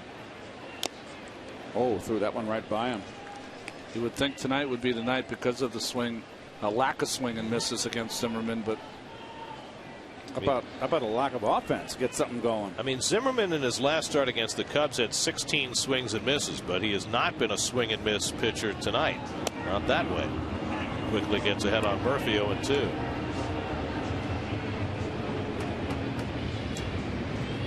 Oh, there you go. It's a banner shirt. Murphy in an 0-2 hole and takes one the other way. Foul. Broke his bat, I think. Yes, he did. Yep. Off the end. You got to be careful with Murph with these backdoor curveballs for strikes, because he'll just flip it to left field. If you want to throw that pitch, you need to bounce it, especially with 2 strikes. Yeah, 0-2. You got to go in and get Murph with 2 strikes. Any good hitter.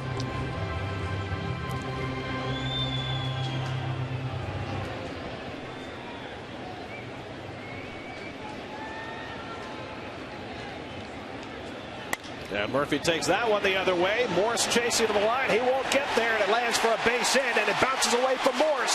Here comes Tejada around third. Tejada heading home, and he will score the tying run. An RBI double for Daniel Murphy, and the Mets get even. It's 1-1. Oh, they opt to stay away from Murph. Fastball up and away, just kind of slices it down the left field line. Takes a funky carom. It came very close to bouncing out of play across the sidewall. It hit the railing. If it goes over that railing, Tejada has to go back to third. Tejada knows it's going to drop right away. Going to score easily once it's a bad carom. And can the Mets get a crooked number up on the board? It's been 110 innings at home without more than one run in an inning.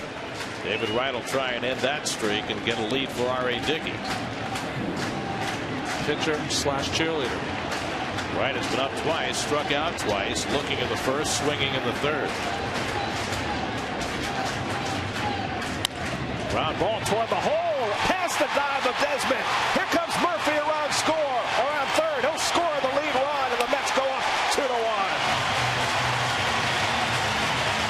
The streak is over. 110 innings at home without a crooked number, and now there's a deuce on the board. Hallelujah. Boy, oh boy, Desmond just went right under his glove here. David gets his 81st RBI.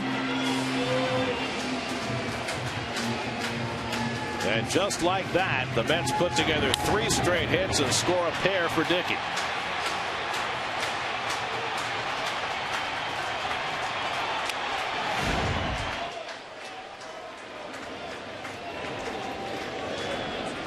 Steve McCatty's going to visit the mound. Well, all those pitches that Zimmerman threw over the first 4 innings might have caught up with him here in the 5th. Yes, that is a crooked number. Very nice.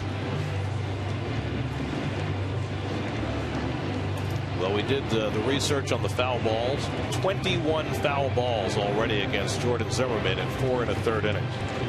And that has raised that pitch count and got Tom Gorzelani to work in the Nationals bullpen. If you wanted to, after a pitching coach comes to visit the pitcher, a lot of talk about how to face the hitter, a lot of talk about your mechanics. Good time for David to try to steal one. R.A. Dickey, bidding for his 19th win, now has a lead at a time when he's just starting to settle into a groove. 1 day shy of a month since the Mets scored more than 1 run in an inning here at their home ballpark. And now they've got 2 on the board here in the 5th and hoping for more. Mike Davis has been up twice and walked both times. And Ari's got to be thinking, you know what? I've got my lead. I can't afford to give up anything else. I think that's what was happening on the bench when he was cheerleading for David to get a hit. Come on, get me ahead. Put me ahead and I'll keep it there. And that's how you feel. He had his best inning in the top of the 5th. And Davis takes one wide, and that's where Zimmerman's been working him all night. R.A. came into the day 1 behind Gio Gonzalez for the lead in wins, leading the league in ERA, 3rd in the league in strikeouts, and he's moved up into a tie for 2nd already tonight in that category. That's the pitching triple crown, and he's got a chance to win all 3. Certainly has a chance to be leading or tied for the lead in all 3 by the end of the night.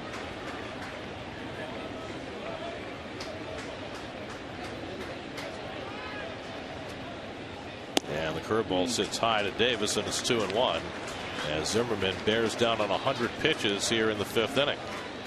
Mike Baxter waiting on deck. Well, you have to figure even if Zimmerman gets through this inning, this is going to be his last rodeo.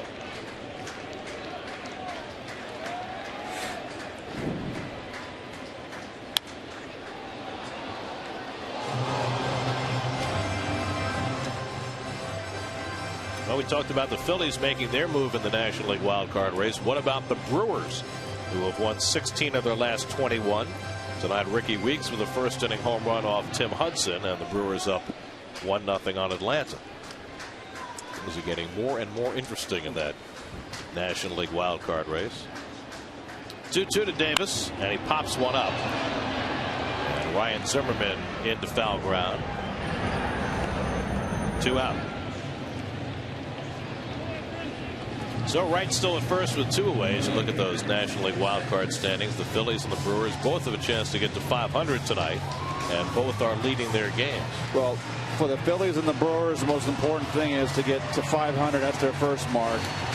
Then to get over, and then just try to peck away. There's a lot of teams in front of them. You don't like having those teams in front of you. I mean, the team that seems to be poised to win that second wild card is the Dodgers.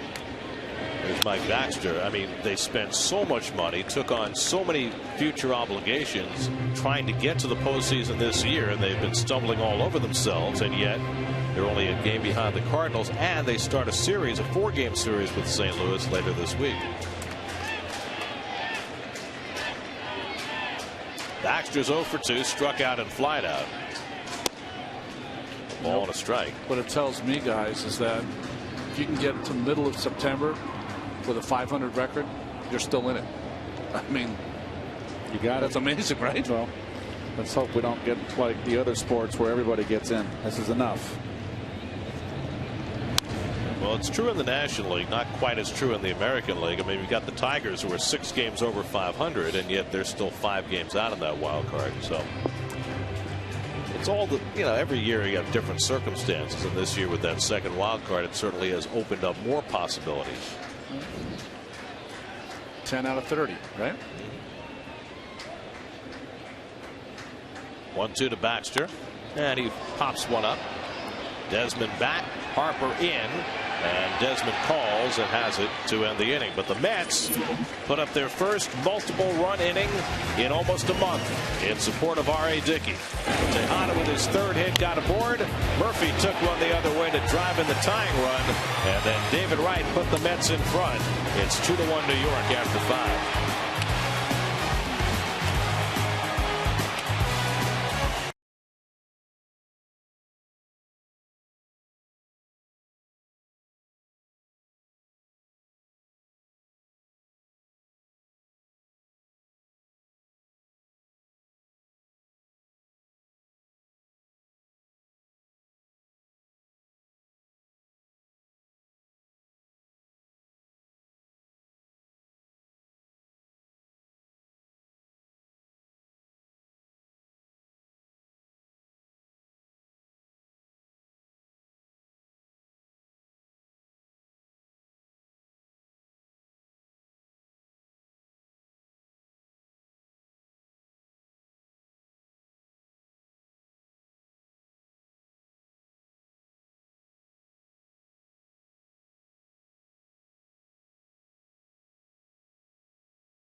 R.A. Dickey pitching with the lead for the first time tonight. Faces Adam LaRoche leading off in the 6th. LaRoche has popped to second, flying to center 0 for 2. Mets have the full shift on against him, and he takes the big hack at the knuckleball and fouls it off. 1-1. Well, it's something we've become kind of ordinary. The Mets' extreme defensive shifts all season long. And that one dropped for a strike, and it's 1-2. That was a good one. That's the best one he's thrown. Yep. That's a good one to take.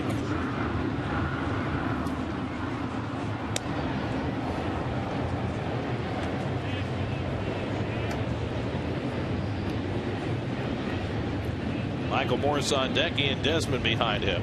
2-2 to LaRoche, and it's at his feet in a full count. Dickey has walked 2 tonight. He struck out only 2.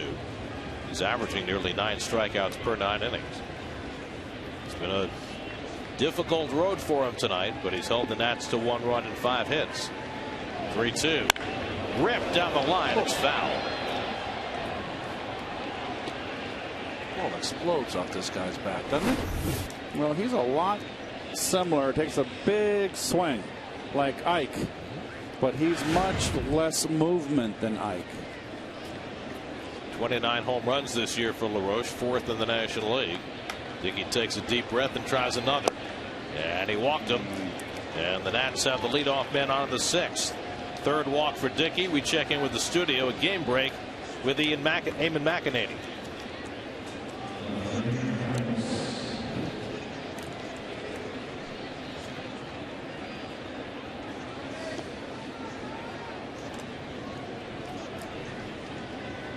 Roy Halladay working on that game for the Phils.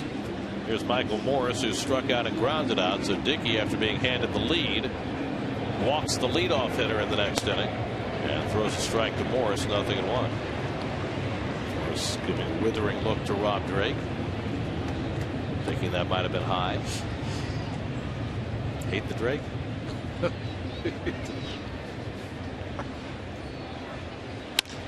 Double play ball right at Murphy. Tejada with the easy turn for the 4-6-3 double play. That's first double play of the night. Taylor made.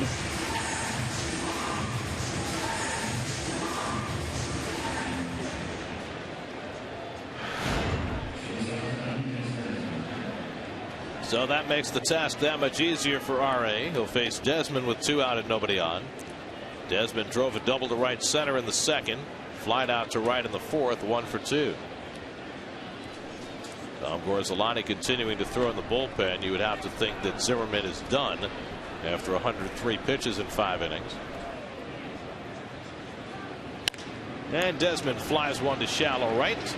And Baxter is there waiting. And that retires the side. We go to the bottom of the 6th at Citi Field, 2-1 New York.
Bergenfield Little League, the latest recipient of the SNY Play Ball Award. The grant helped pay for repairs to their field, which was damaged by recent storms.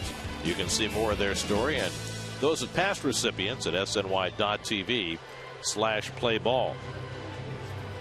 Tom Gorzolani on in relief for the Nats as we go to the bottom of the 6th. He's a guy that was a starting pitcher in Pittsburgh and Chicago, came over here and went to the bullpen and has been outstanding. He has been awfully tough on the Mets. And 17 times in his 41 appearances, he's gone 2 or more innings. So he can pitch 2 or 3 innings.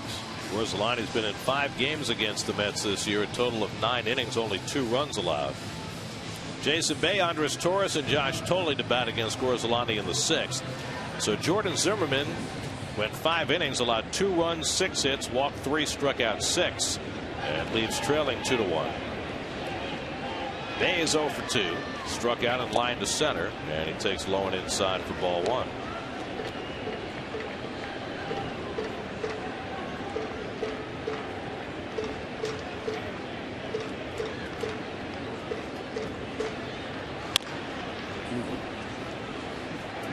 Well, the Mets were able to leave the 1909 Washington Senators alone in the record book by getting 2 runs in the 5th inning. That team from 103 years ago went 119 innings at home without a multiple run inning. The Mets went 110, the 2nd longest streak in Major League history. But now it's over. Thank God it's over. And perhaps now the floodgates open. Floodgates, and maybe produces a W. Do you remember a couple of years ago the Mets had gone like 2.5 years without hitting a grand slam? Yeah, that's and right. Then they hit him in back-to-back innings.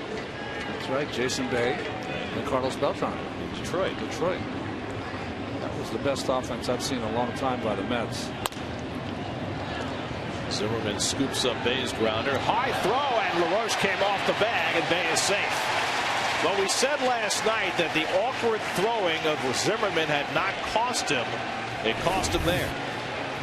Well, he's got the shoulder issues, and you can see he just kind of lollipops it over.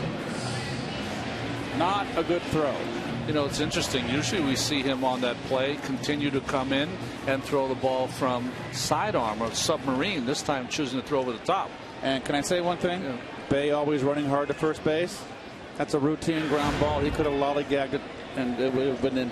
LaRoche would have had time to make a tag. He always runs everything out. 15 errors now for Zimmerman. A chance for the Mets here in the 6th as Torres fouls one back. And let's check in with Kevin. Well, we see Zimmerman with a rare mistake, and we've talked a lot on our broadcast about the Mets' future and kind of evaluating some of these players going forward, guys. And, you know, I got an interesting take on David Wright in his situation from Ryan Zimmerman. I mean, think about it. There's so many similarities in how they play and their demeanor off the field. And obviously good friends growing up together from Virginia Beach. And this spring training, Zimmerman, there are a lot of particulars to his deal, but essentially signed a 7-year, $124 million extension. And I asked him about David Wright and would the Mets and should the Mets sign him to a similar type deal. And he said, well, I'll say this. There are not too many guys in sports that you can trust both on and off the field. And he's one of those guys. And he said, you know, we, of course, are friends, and we don't talk a lot about that stuff. We never have. We try not to get caught up in it. I think we're similar and we're consistent personalities that way. But in talking about his own decision, and he was still under contract for this year and next. But in talking about his own decision, I said, put yourself in David's position with the Mets. How would you go about it? He said, well, you know, I know before I signed that deal, I had a talk with Mike Rizzo, the general manager, and, you know, I wanted to know about the plan. I wanted to know who we had in the system. I wanted to know if we had a chance to be good. And, of course, I wanted to be here.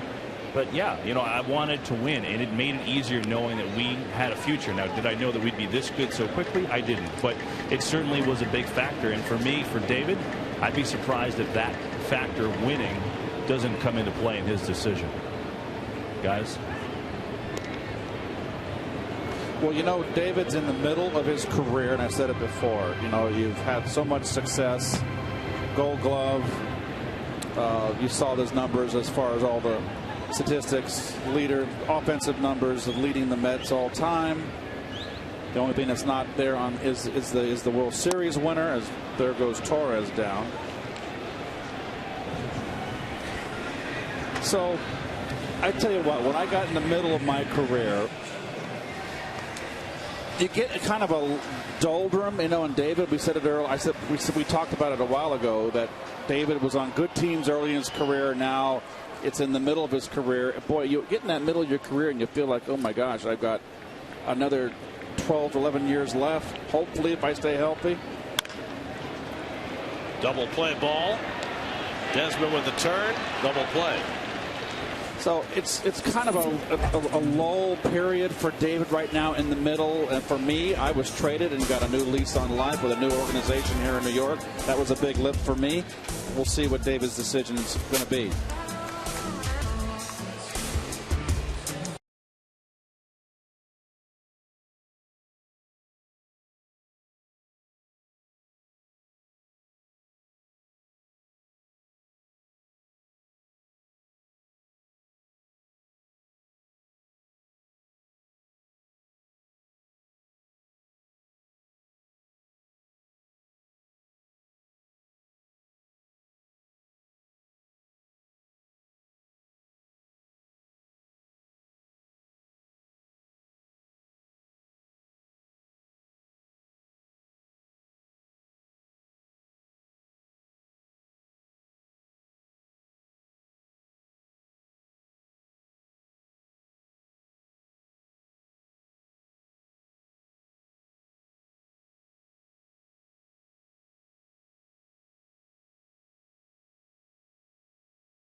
And he's only thrown 69 pitches.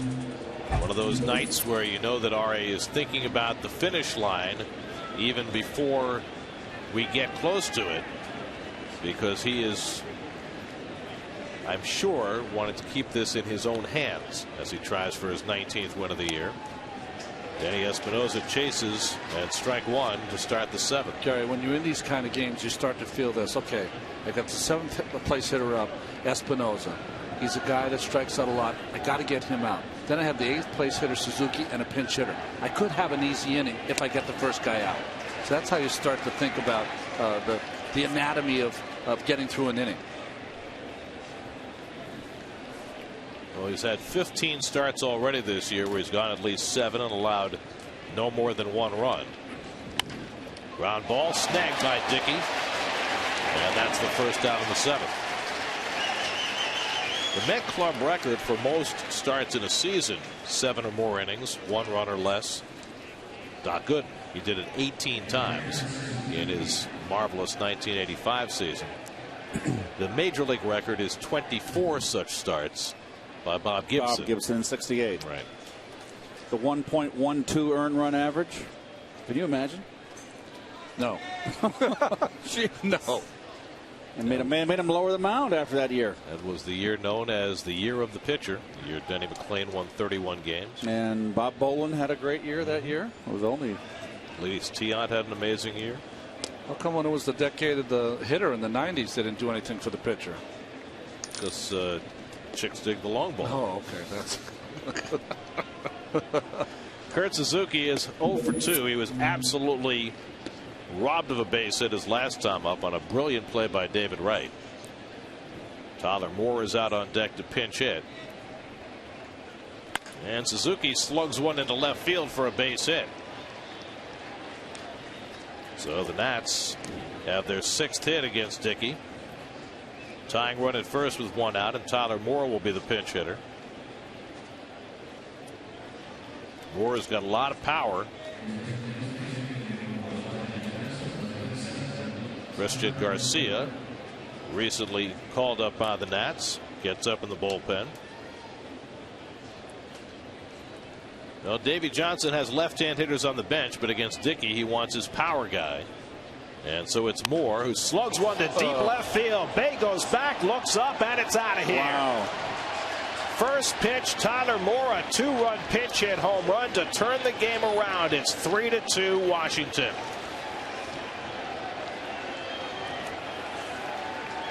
Well, Davey pushing all the right buttons. 9th home run of the year for Moore, his second as a pinch hitter. And just like that, the Nationals turn a deficit into a lead. Off the bench, haven't seen a knuckleball all night. First pitch. Wow.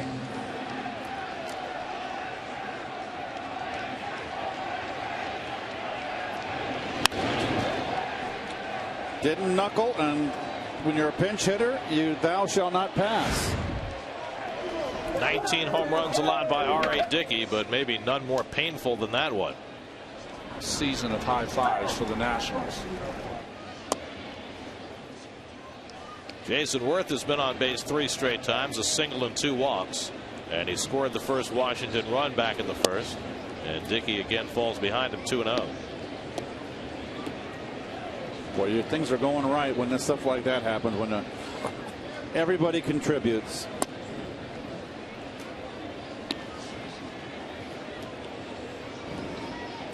Dickey has been unable to even throw a fastball for a strike to Worth tonight. And now he finally does.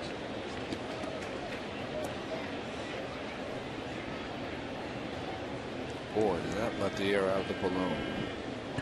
Well, the Mets are going to have to find some more offense if Dickey's going to get a win tonight. They finally muscled up and got a couple of runs in an inning to give them a lead, but now the Nats have taken that lead back. And what will be very difficult for Terry Collins is, as Worth hits another one toward the middle, and Tejada can't make the play. It'll be an infield hit for Worth. And Worth on base for the 4th straight time. I was going to say, if Dickey gets through this inning, he is due to lead off for the Mets at the bottom of the 7th. You're down by a run, and your guy is trying to win his 19th game. Got a pinch hit for him. So your only chance for him to win would be to get 2 runs in that 7th inning. Correct. As opposed to letting him bat and hoping to do it one at a time. And hasn't got through this inning yet either. Right. There's a big if. Here's Bryce Harper, who is 3 for 3 today, a double and 2 singles. And he fouls back the first pitch knuckler. And all of a sudden, he's taking a much more confident swing than those first 2 at bats. You know, Keith, you made a good point. He might think about this in the future. Not swinging so hard, just a controlled swing, much better contact. Josh Edgin quickly up in the Mets bullpen as Dickey struggles here in the 7th. He's given up 3 straight hits. And Harper fouls that one back, and it's 0-2. Good cut, 2 good cuts. Well, this might be some of the best swings we've seen on the knuckleball from R.A. Dickey all season long.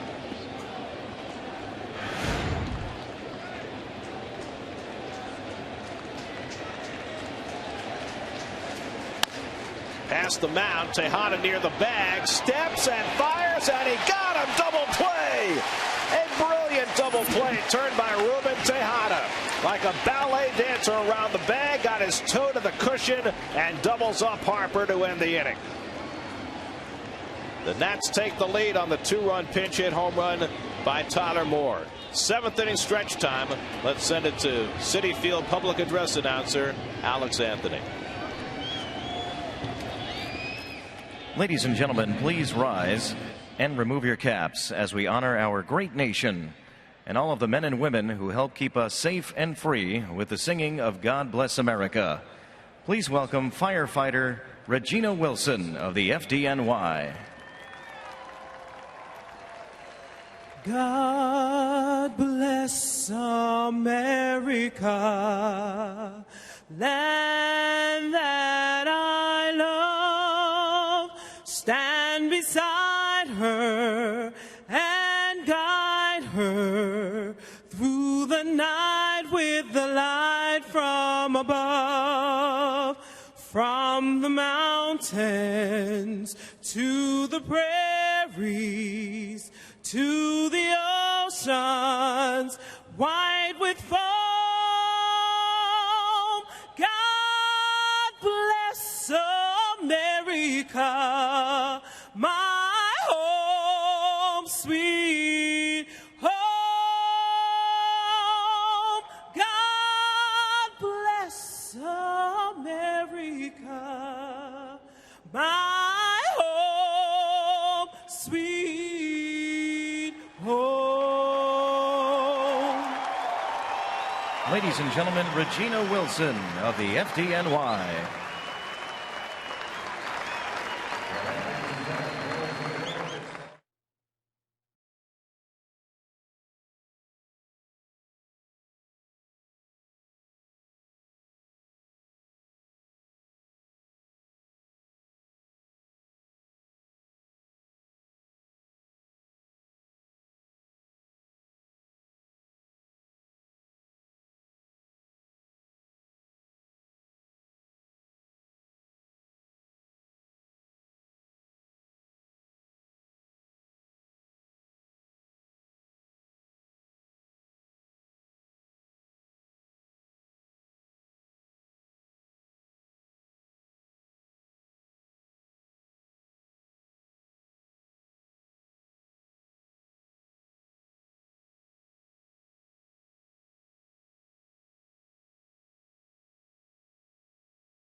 Garcia will make his 5th major league appearance as the Nats take a 1-run lead into the bottom of the 7th. Well, a little bit like Chin-Min Wong for the Nationals. 2 Tommy John surgeries in his career. And like Chin-Min Wong, he was with the Yankees in their farm system for 7 years. And after that second Tommy John surgery, they released him. Jordani Valdespin bats for R.A. Dickey, so R.A.'s only chance for his 19th win tonight is for the Mets to get a couple of runs here in the 7th. John Roush getting ready for the 8th. And Valdespin takes it high, and it's 2-0. Very interesting. Davey Johnson opting for a September call-up here. 6.5 game lead over the Braves. Well, Garcia had a phenomenal year in the minor leagues for the Nats this year at AA and AAA. 45 games, he worked to a 0.86 ERA, 52 innings, 31 hits, 17 walks, and 66 strikeouts. Wow. Michael Gonzalez staying ready in the Nats bullpen. Overthrowing here, though, on his first 3 pitches. So Valdespin being patient. And he takes a strike, 3-1. Tejada and Murphy to follow for the Mets as they try and come back here in the 7th. Mets were down 1-0. Scored 2 in the 5th with Murphy and Wright driving in the runs. But Tyler Moore's 2-run pinch hit home run against Dickey in the 7th put Washington back on top. And Valdespin now with a full count. Some serious late sink on it. So Dickey goes 7 innings, allows 3 runs and 8 hits. ERA goes up to 2.68, but that's still good enough to lead the league. And Valdespin down on the changeup, and Garcia comes from 3-0 to get his man. 1 out. Well, the thing that makes this so great is that both of his sinker and his changeup have the same action. Starts outside, one's 10 miles an hour. Here's your AT&T trivia question for tonight. Last National League pitcher to win 20 games on a team with a losing record. which is what R.A. Dickey is attempting to do this year. We all know about Carlton in 1972. Was there anybody after that?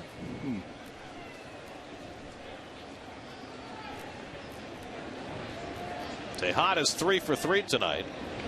And Ruben takes inside for ball 1. We talked about Sandy Koufax's record, which is the highest winning percentage for any pitcher on a losing team. He went 19-5 in 1964 for a Dodger team that was under 500. That 1990 team of the Mets win over 500 record? Yes. Okay. They were second that year. I do think there is another pitcher. Since Carlton? Yep. I mean, Carlton was 27-10 for a team that won 59 games, which is one of the most phenomenal feats in Major League history.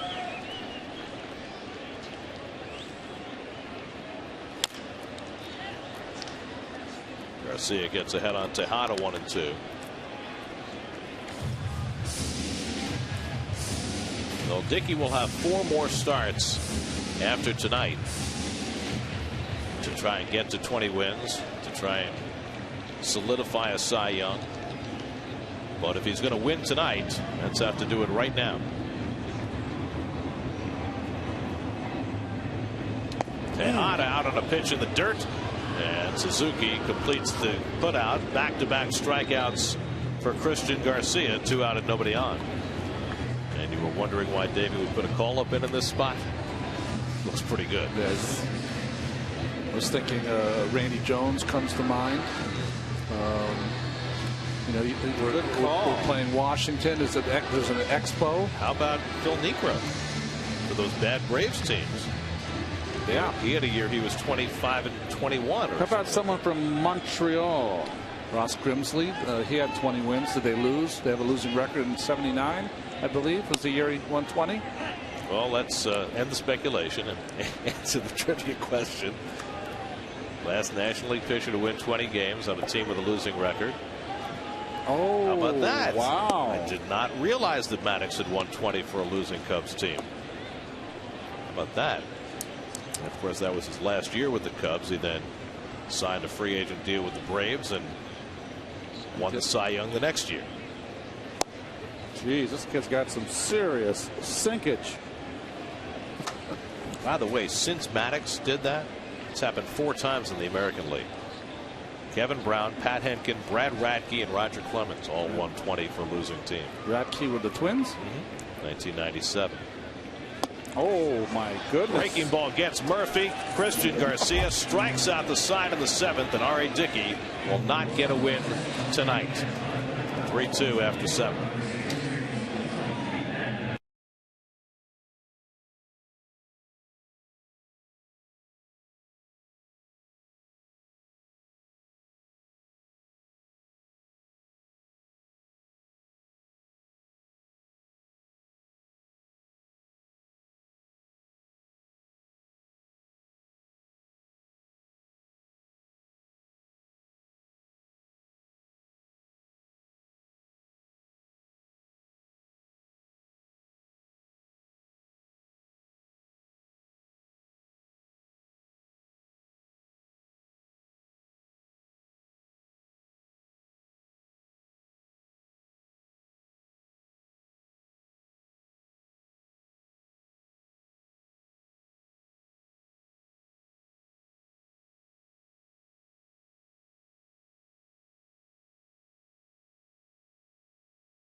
better than Roush has been the last 3 months. I mean, 2 runs in his last 21 and a third innings.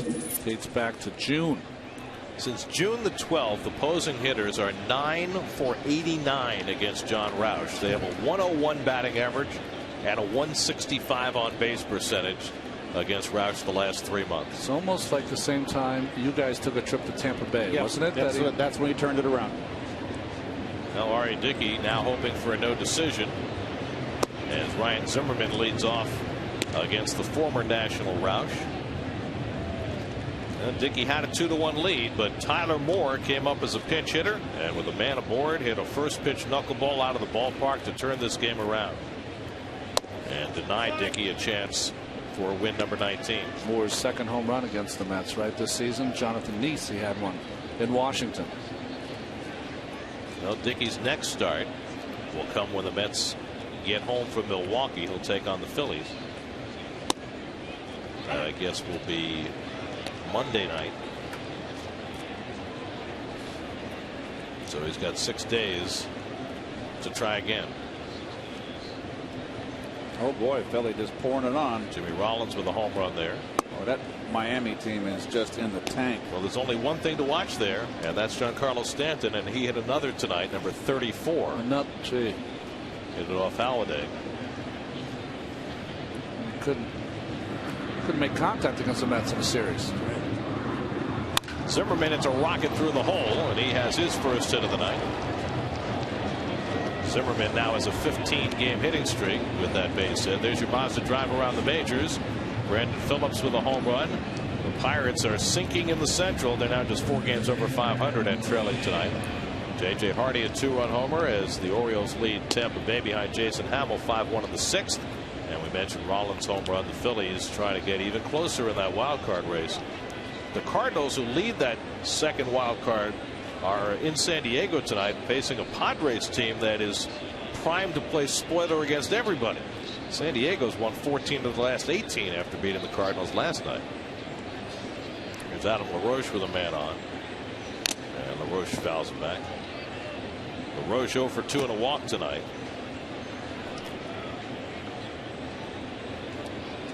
Adam Wainwright, who did not look good against the Mets last week, starts for St. Louis tonight.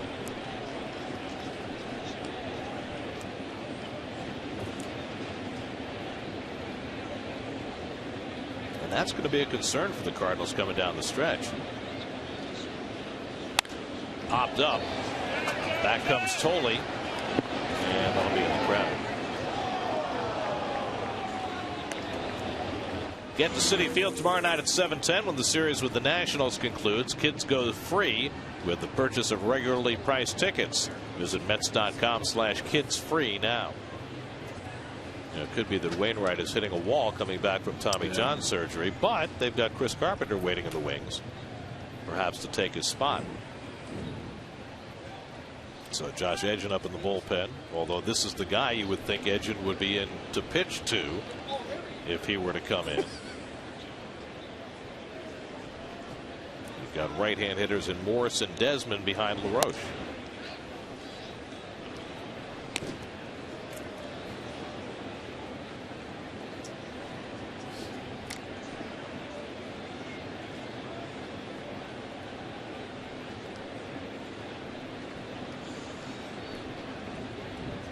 One, two, and LaRoche lines one to right. Baxter comes over, can't make the diving catch. Zimmerman heads to third, and stopping at first is LaRoche. Quite an effort by Baxter, who already made a no-hit saving catch earlier this year in left field. Got this ball right in the end of the glove, but couldn't hold it. That's a humpback line drive and great effort, and has enough to kind of scoop that ball up and prevent the double. I mean, Zimmerman right there, good base running.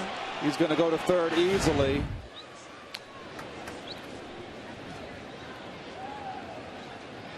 But nice play by Baxter to hold that to a single. So Roush, who's been so good, has 2 rockets hit against him. First and third and nobody out. The infield has to come in for Michael Morris with the Mets already down a run. And Morris takes a strike. Well, It's a game of inches, as they say. And you can see it that much better on the Coors Light Freeze Cam. Gets it down to millimeters. Didn't mean to go metric on you. Slider out of the zone, 1-1 to Morse. Morse is 0 for 3, a strikeout, a ground out, and a double play. Ian Desmond waits on deck. Nats now with 10 hits for the night. And Morse flies one foul down the right side.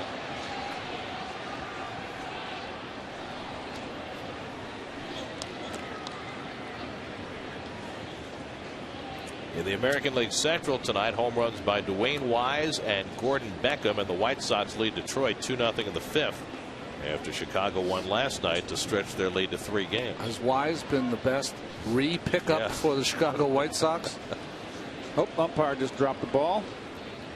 Well, let's see. He helped the Yankees by making the catch that wasn't. And he goes back to the White Sox, and now he's tearing it up. Pitches occasionally if they need him. Roush ahead 1-2. And Morse takes low and inside. By the way, that's Jake Peavy pitching tonight for the White Sox after he got pushed back a day. Jose Quintana did a great job for them last night. Manny Acosta up alongside Edgin in the Mets bullpen. As Ricky Bonas looks on. And Morse hits one right at Tejada. He's coming home with it. And Tolley makes the tag, and he got it. The Mets eschewed the double play to try and keep the run from scoring, and they do just that. One out. I think that Zimmerman here could have kind of got hung up there and tried to get in a rundown. Ball's hit very hard. He's got to know the infield's in.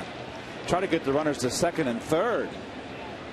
He's not going to beat that throw. Well, if you're going to come in, you would think that you would then take out the catcher, but instead he tried to go in the back, and he never got to home plate. Well, yeah, if you can't get there, you got to get in the rundown. Got to get in the rundown. So instead, runners at first and second with one out, and Ian Desmond the batter. Desmond's 1 for 3, doubled back in the second, was caught stealing, has flied out twice since then.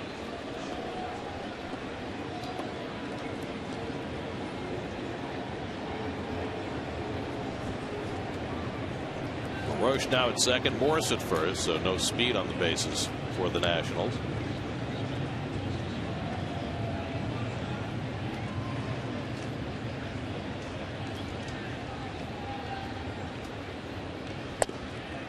And Desmond takes the fastball tight, 1-1. Good pitch there by Roush, and that's one of the things he's been doing so well. He, at this point in his career, is more of a slider ball pitcher, but he sets it up with the fastball in.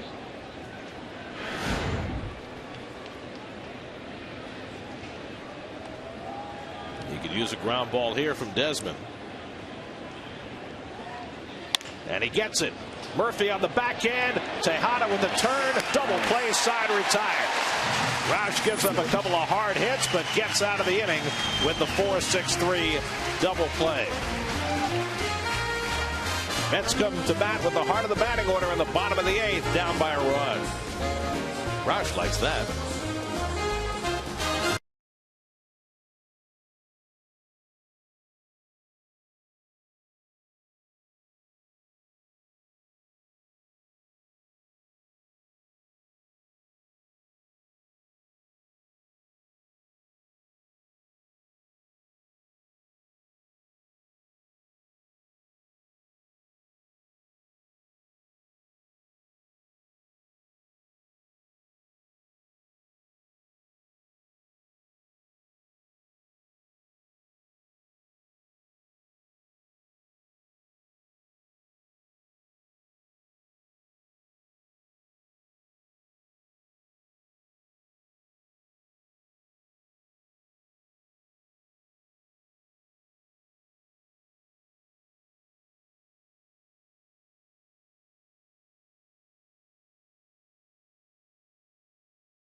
Slow Motion is brought to you by Mercedes-Benz Tri-State dealers. Visit them on the web at searchmercedes.com.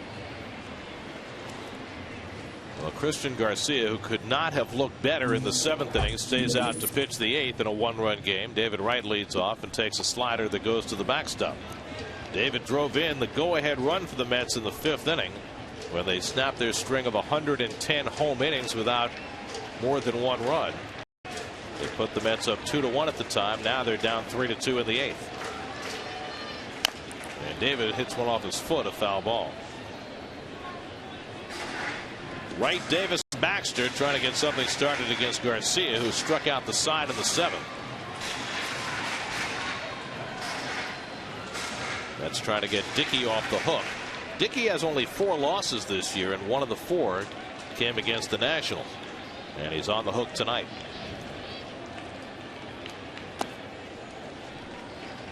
2-1 now to Wright. Drew Storen, the right-hander. Mike Gonzalez, the left-hander, up in the Nationals bullpen.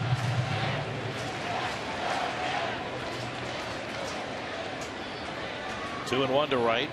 And David hits one out to right field. Coming over his Worth toward the line, and he makes the running catch. Wright retired, 1 away. Let's check in with the studio. Gary Apple is standing by with a preview of Geico Sports Night. Gary? Gary, thanks so much. Coming up tonight, going behind the scenes with the Jets special teams coach Mike Westhoff and complete pennant race updates right up to the moment. We'll see you tonight, guys. Girardi looks angry in that picture, doesn't he? Joel Sherman crosses path. Pitching change for the Nats. Call to the bullpen brought to you by Verizon Wireless. Win Mets memorabilia from Verizon at Mets.com/Verizon Sweeps.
The veteran Mike Gonzalez comes in to pitch to Ike Davis and misses high for ball 1.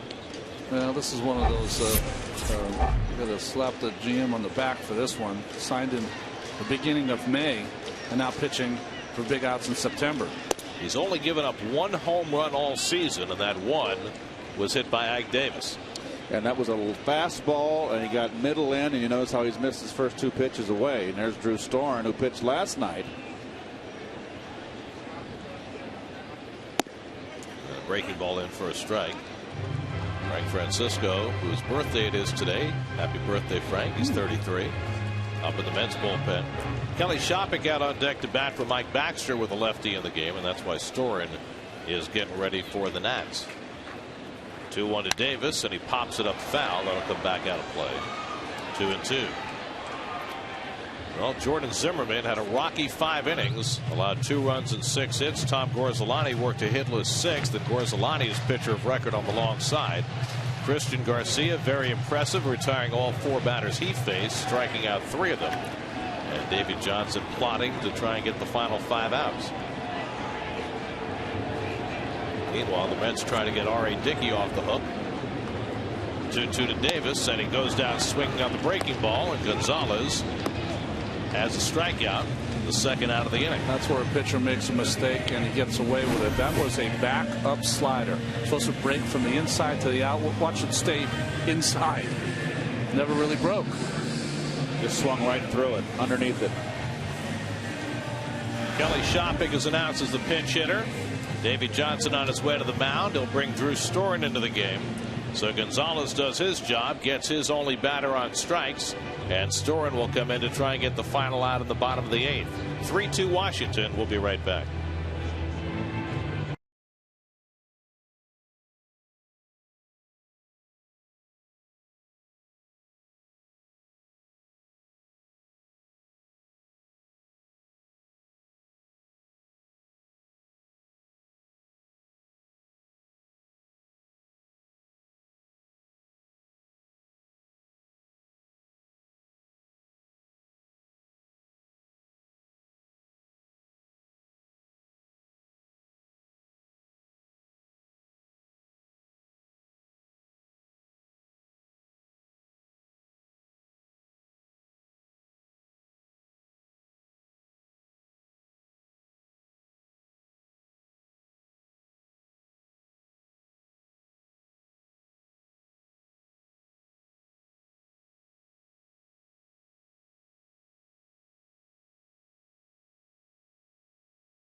Brought to you by Toyota. When you choose Toyota, you get a lot for less. Toyota. By Dunkin' Donuts, America runs on Dunkin'. And by Astoria Federal Savings. Drew Storen comes on to try and get the final out of the 8th. Well, he pitched in yesterday's ball game, but it was not easy. A couple of hits and a strikeout in an inning of work. Kelly Shopping had been announced as the pinch hitter, but with the right-hander in the game, Terry Collins instead will go with Lucas Duda, hoping Lucas can run into one and tie the game. Duda 0 for 5 as a pinch hitter this year. Fred Lewis on deck to pinch hit for Jason Bay. 3-2 Washington, bottom of the 8th. 2 out and nobody on. And Duda watches up and away from Storen for ball 1. Left-hander sitting .435 off Drew Storen. Last night Storen gave up 2 hits in the 8th inning, one of them to Daniel Murphy, a left-hand hitter. Storen missed the first half of the year. Still trying to get his sea legs.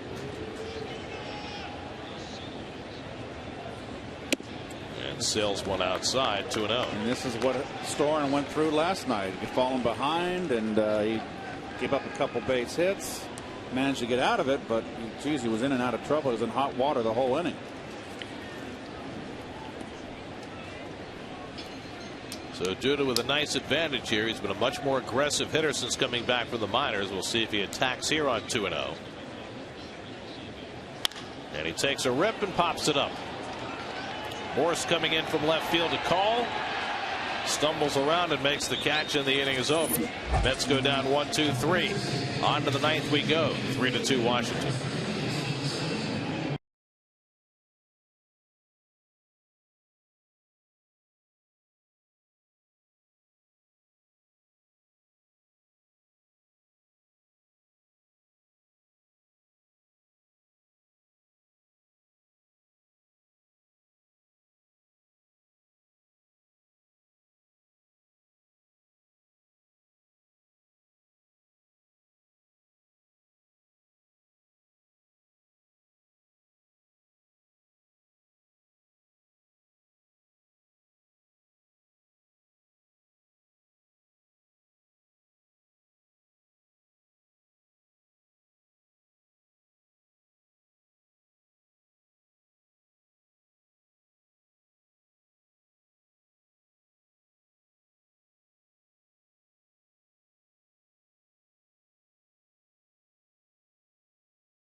pinch hit, stays in the game in right field, and birthday boy Frank Francisco, turning 33 today, will pitch the top of the ninth. Franklin Francisco, 23 out of 26, of course, here to just try to keep the Mets 1 run down. Franklin, huh? I like that name, Franklin. Because if you went the other way, it'd be a little redundant. Francisco. I'm trying to remember. Franklin, wasn't he character they added to Peanuts? That's right. A late addition for Charles Schultz. Here's Danny Espinosa, and he swings and misses at the first pitch fastball. Espinosa 0 for 3 today.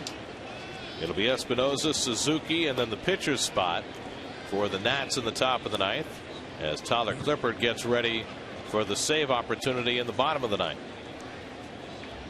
Roush somehow worked out of trouble in the 8th inning after giving up a couple of bullets. And now Francisco trying to keep this a 1-run game for the Mets. If the Mets do not score in the bottom of the ninth, they will set a franchise record. It would be their 12th straight home game in which they failed to score more than 3 runs.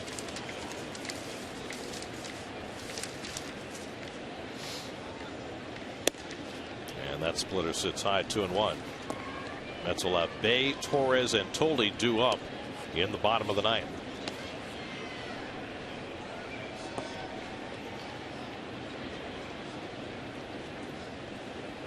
All right, Dickey will finish the night still leading the league in ERA. Tied for second in the league in strikeouts. And 1 behind Gio Gonzalez for the league lead in wins. 3-1 now to Espinosa.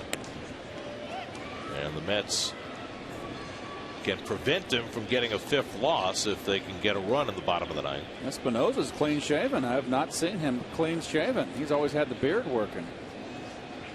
Are you saying that he might be providing you inspiration for shaving facial hair?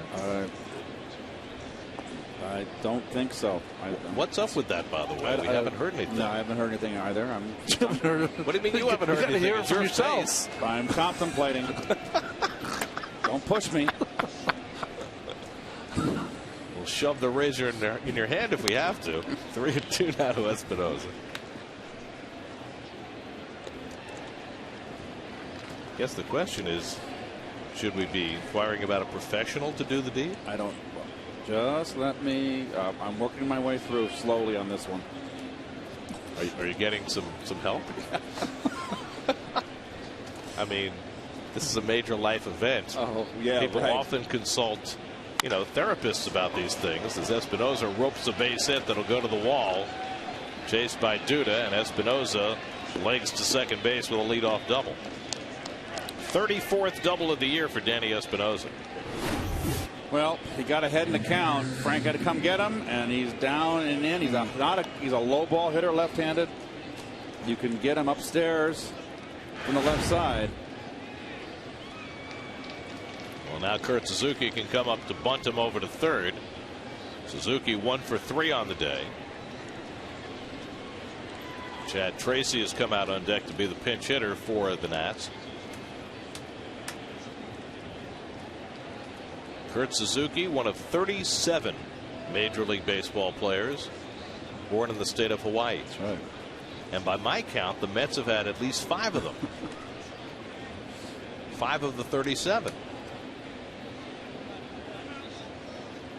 Got you, yeah, Sid, Benny Agbayani. right. The one no one gets is Charlie Huff, right? Did Charlie Huff play for the Mets? No. Oh, I thought he coached for the Mets. Mets. Oh, coach for the Mets. That's right. Tyler Yates. Okay, that's right. The surfer. Big surfer dude. And Carlos Diaz. Oh. Want to notice Suzuki. Carlos. What a piece of work Carlos was.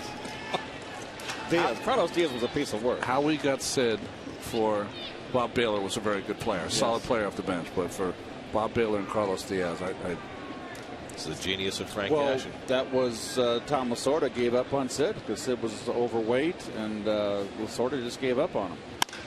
Past the mound, up the middle, a base hit for Suzuki. Espinosa turns third and heads on in. Torres' throw is cut off, and the Nats have an insurance run. It's 4-2. Suzuki's second hit of the game produces a run. Well, Davey didn't bunt in that big game in the World Series. with Howard Johnson up, if you recall, not with Suzuki. Fastball right down the pipe. And that's a big RBI base hit right there. Well, I was tugging on Gary's sleeve because I thought that Suzuki would definitely be bunting in that situation, but another example of Davey Johnson trusting his players to come through in the clutch. Even a player who hasn't been his for all that long. So a 2-run Washington lead, and now Chad Tracy, the veteran left-hand batter, former Diamondback, bats with Suzuki at first and nobody out, and he's not bunting either. Boy, again, Francisco, he gets locked into these. Boy, there you go, Gary. Miami making a run, big run. Marlins with 4 runs home in the 7th inning to cut that Phillies lead to 1. Francisco, when he gets locked into just fastball only.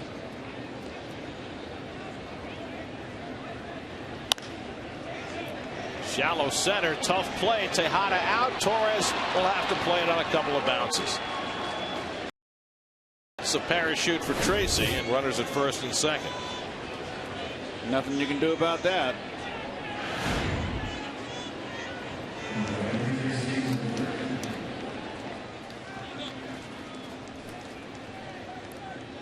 We'll get a pinch runner now for Tracy. That is Yuri Perez.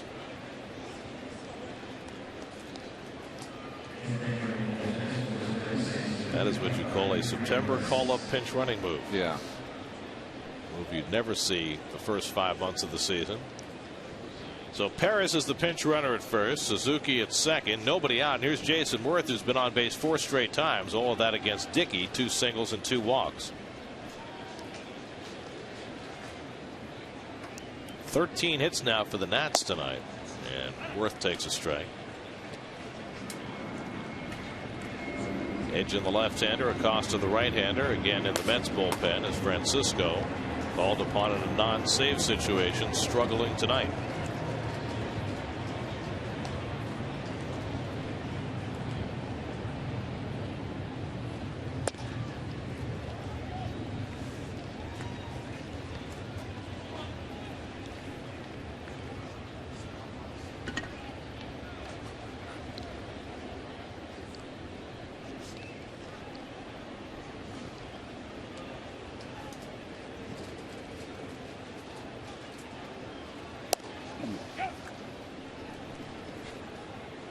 This is just not Francisco at his best.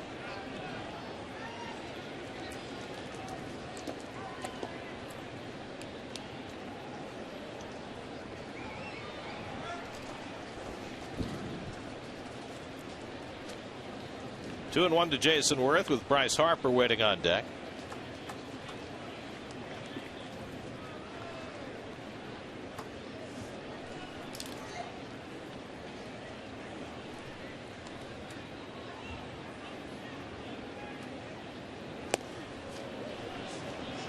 Two and 2. Split finger here by Francisco. And 1 to hit.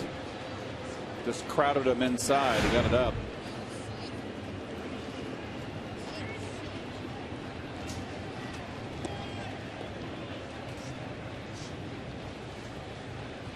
Two and 2 to Worth, who's been on fire since coming back from the broken wrist that knocked him out for 3 months.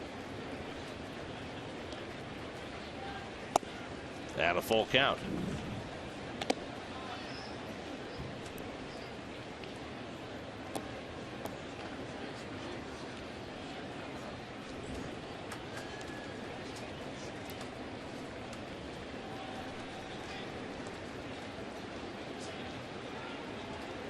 Three 2 to Worth, and he manages to waste that fastball away.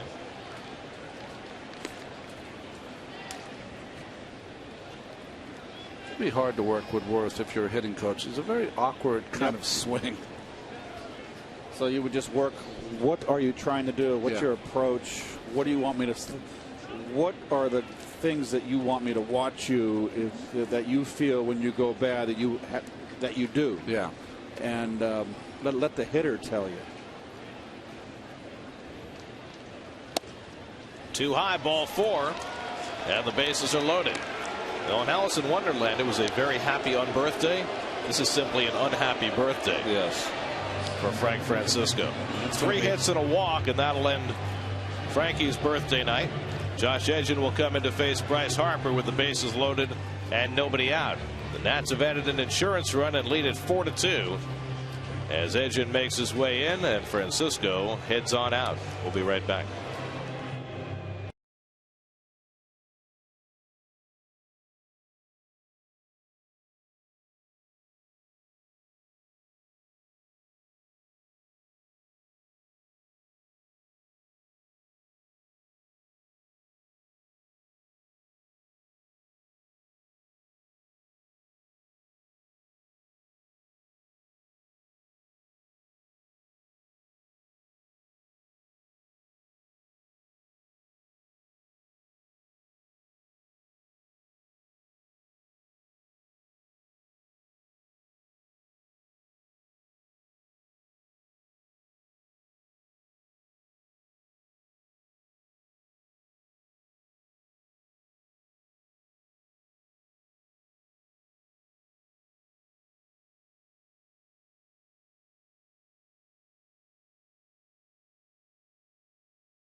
Top of the ninth. Well, trying to continue the magic. No earned runs in his last 12 appearances for Josh. Last pitched on Sunday against the Braves. Retired all 4 batters he faced. As you look at his Capital One Bank relief stats. Bryce Harper, the batter, infield in, and Harper takes a breaking ball for a strike. Harper is 3 for 4 tonight. On a night when he opined he would not be in the lineup because of his lack of prowess against R.A. Dickey. And all he did was get hits his first 3 times up. Well, Harper hitting .227 against left-handers for the year. In the air, shallow left, circling in his bay, but it'll drop for a base hit. Coming in to score is Suzuki, and it's now 5-2 Washington. Bay got a bad read on that ball. And Harper has his 4th hit of the night, his 49th run batted in of the year. Well, this is just a little bit of a bloop off the end of the bat. I don't think he's going to make that play either way. And it is just, the sky is falling. When it rains, it pours. Chicken Little. Here's Ryan Zimmerman, 1 for 3 and a sacrifice fly. Still nobody out.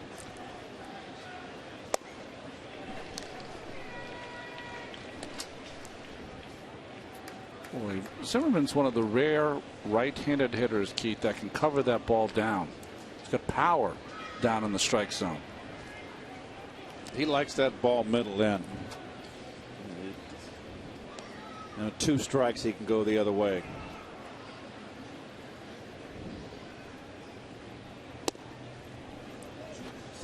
One and 1 to Zimmerman. By the way, for Bryce Harper, that is his first career 4-hit game.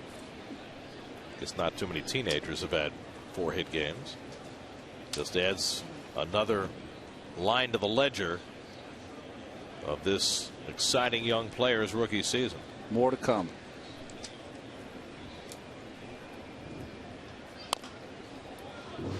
One and 2 to Zimmerman.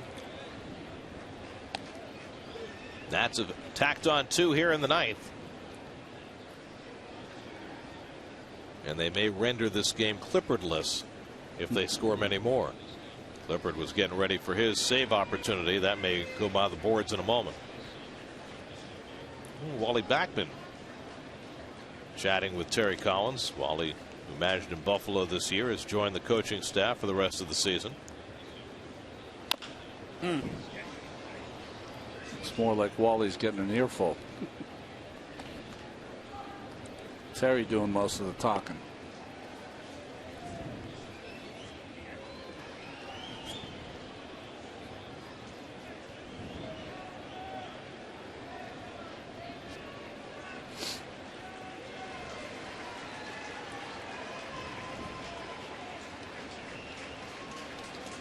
The Nats now with 14 hits on the night.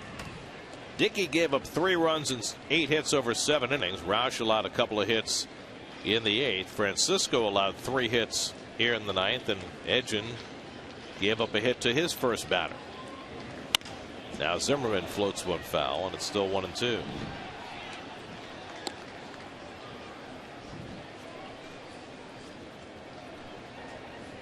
I think Edgin just reached Cholula hot sauce flamethrower territory. What is the low ceiling on I that thought Cholula? 97 was it. We're lowering a standard already. 96 is spicy enough. Past the mound, Tejada coming home with it, gets the force there on Perez for the first out of the inning. Oh boy, nice play. A little bobble there, but recovered nicely. And boy, Zimmerman's got to be steaming. That was a nice, easy RBI right there.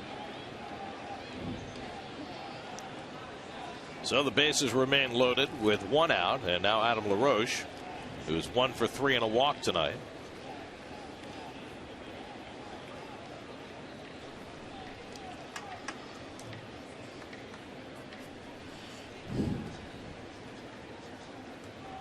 These are hard times for the home team, huh? Man.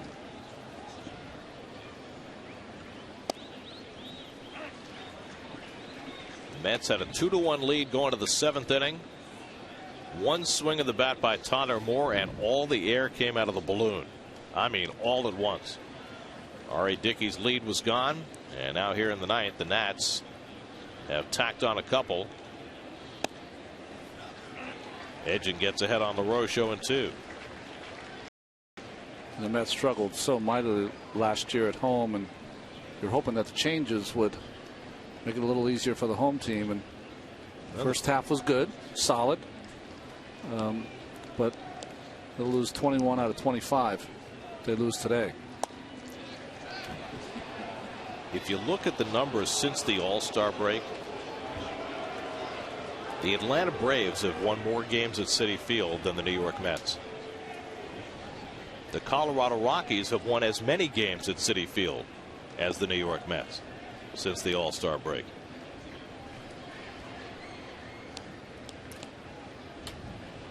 It's stunning. 2-2 now to LaRoche with Michael Morse on deck. Mets have played pretty well on the road the last couple of road trips. But for some reason, this ballpark has stymied them for 2 months now. Here's the 2-2, and LaRoche takes it wide. Now a full count with the bases loaded.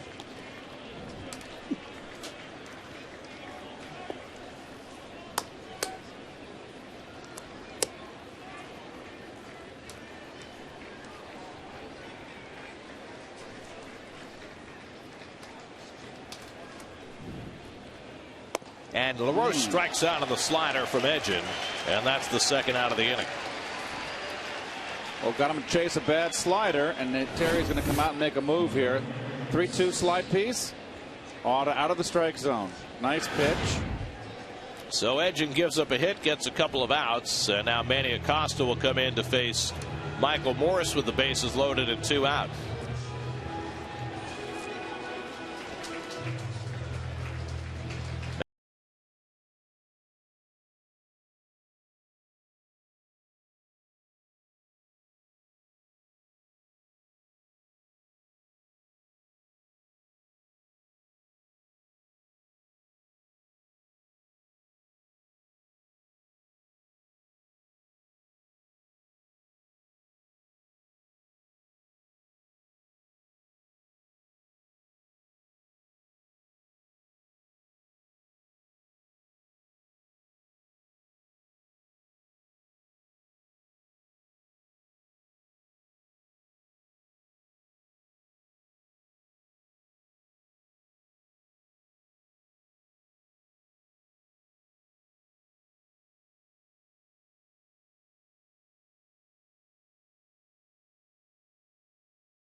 of the night. Randy hasn't pitched in 3 days. Last time against the Atlanta Braves when he gave up a run in an inning. Comes in to face Michael Morris. Bases loaded, 2 out, and gets his first pitch over for a strike. Morris is 0 for 4 tonight. Has not had the ball out of the infield. Last time up, came up with first and third and nobody out. Hit a grounder to short that resulted in a fielder's choice at the plate. 2 runs home for the Nationals in the ninth. Both of those runs charged to Frank Francisco. A ball and a strike to Morris. In Colorado tonight, the first place San Francisco Giants fell behind the Rockies 4-0. Then in the 4th inning, they got a run. And then the Giants pitcher, Madison Bumgarner, hit a 3-run homer to tie the game. His second of the year. I think they're going to hold off the Dodgers. Well, they're 5 games up heading into play tonight. Dodgers in Arizona. With Aaron Harang on the mound, a ball and 2 strikes to Morris. Clayton Kershaw got scratched on Sunday. They were originally talking about pitching him tonight, but I guess they're pushing him back till later in the week. He's got the bad hip, right? And then they've got Billingsley, who's banged up as well. He's got the bad elbow. That's the second time he's gone on the DL.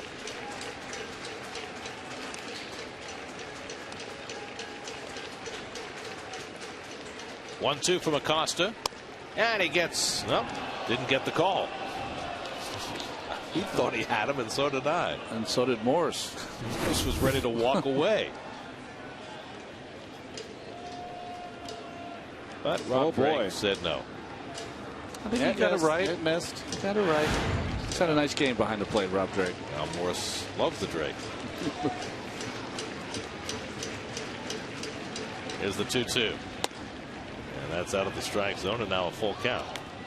So that'll put the merry-go-round in motion. Desmond would be next. Worth, Harper, and Zimmerman, the base runners, will all take off now. 3-2 and 2 down.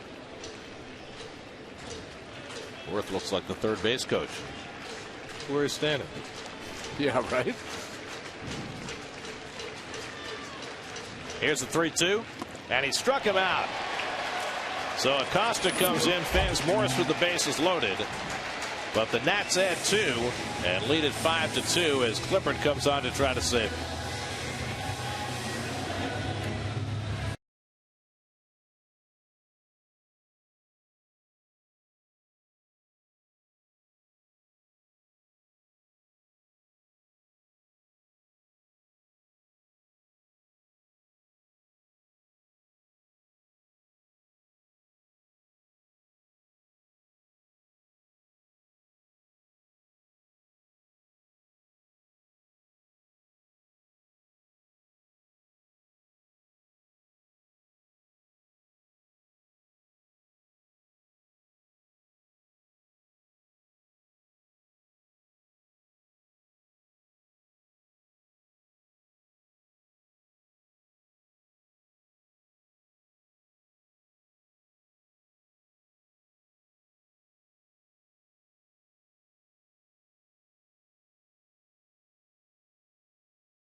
Proud sponsor of the New York Mets. By Cholula Hot Sauce, the flavorful hot sauce with the iconic wooden cap. By Lexus. And by Pepsi Max, 0 calories, maximum Pepsi taste. Yuri Perez, who pinch ran, stays in the game in left field for the Nats, and it's still a safe situation for Tyler Clippard. Boy, it seems like there's a larger lead, but only 3 here for Clippard, who's been outstanding. 30 out of 34. If he's had any trouble, it's been against these Metropolitans. Well, R.A. Dickey denied a chance for his 19th win, now on the hook for his 5th loss of the year. Fred Lewis will bat for Jason Bay leading off in the 9th inning, and Scott Hairston has come out on deck to bat for Andres Torres. Lewis looking for his first hit as a Met. Facing off against Clippard, who worked a 1-2-3 inning last night in a non-save situation.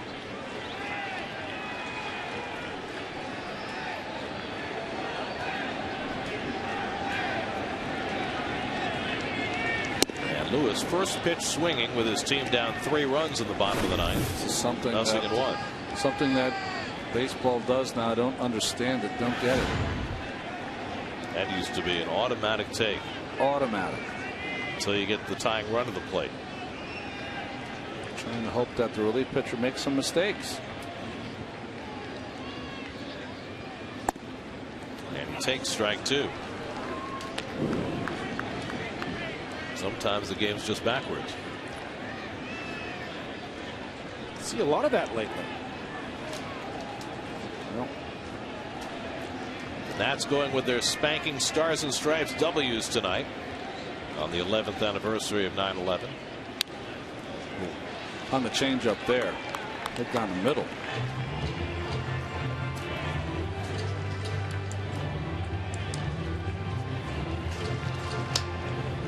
Phillies added a run. They lead Miami 9-7 in the bottom of the 7th. Back to the old bandbox in Philadelphia. Here's the 0-2, and Lewis takes inside.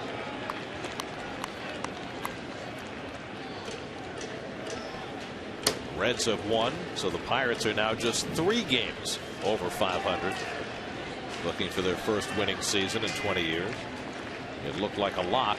It's not a lock anymore. Here's the 1-2 to Lewis, and he struck him out. Clippard strikes out Lewis to start the bottom of the 9th. That is 12 strikeouts for Washington pitchers tonight. It's really a change from the middle of the plate. Middle end. Yep. Good one to hit. So 1 out now. Scott Hairston bats for Andres Torres, which is curious with a right-hand pitcher in the game. But Torres has struggled so mightily as a left-hand batter. Terry Collins prefers to send Hairston up in this spot. The Pirates, by the way, over their last 31 games are 9-22. So they've gone from 16 games over 500 to 3 games over 500. And their tipping point was that 19-inning game against the Cardinals, which they won. But they haven't won much since.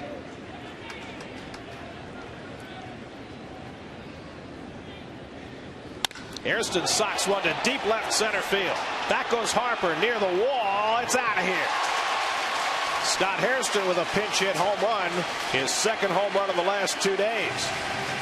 Number 17 for Hairston. That ties his career high. It cuts the Nationals' lead to 5-3.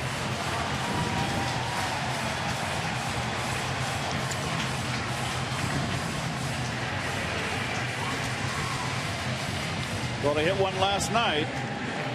And what a year he's having for the Mets. Fastball, middle end, belt high, right into his wheelhouse. He never gets cheated. See ya. So Hairston, who homered last night as a starter, hits one tonight off the bench. His 3rd pinch hit home run. Well, he knew he got it. And that would not have been a home run in last year's ballpark. For the Mets, that's their 10th pinch hit home run this season. Now Josh Tolley tries to keep it going. Ball and a strike to Josh. Ronnie Cedeno has come out on deck to pinch hit for the pitcher. Mets have used up all their left-hand pinch hitters.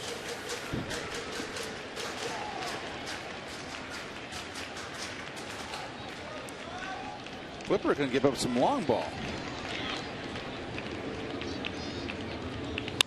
Tolley pulls one down to first, and LaRoche handles it. And there are 2 out.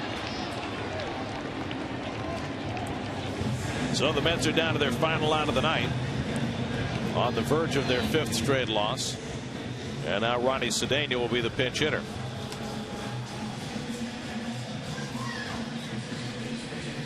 Final game of the series tomorrow night. Matt Harvey makes his second to last start. John Lannon will pitch for the Nats. 6:30 the coverage tomorrow night right here on SNY.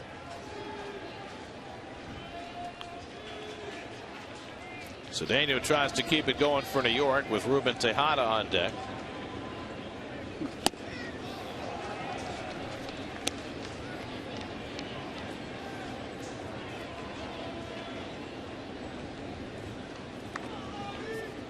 Cedeno started at second base last night and went 0 for 2.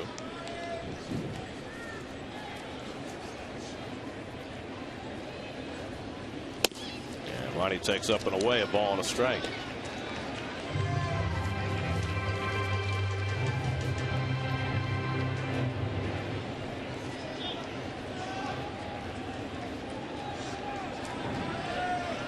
Tyler Clippard trying to nail down his 31st save of the year.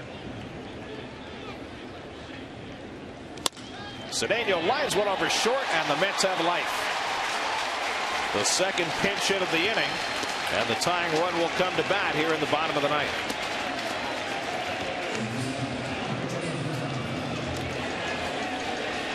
Ruben Tejada is 3 for 4 tonight. That's now with 8 hits for the night. Trying to battle back with their backs against the wall. Well, Tejada with 1 home run on the year, lone home run off a right-hander. I'm sure Ruben is just going to try to advance this little 2-out mini rally. Tejada 0 for 2 against Clippard. Trying to keep it going with Murphy on deck. Cedeno at first with 2 down. And taking all the way, ball 1.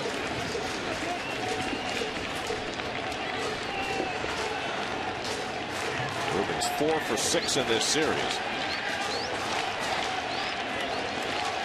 After getting a few days off this week.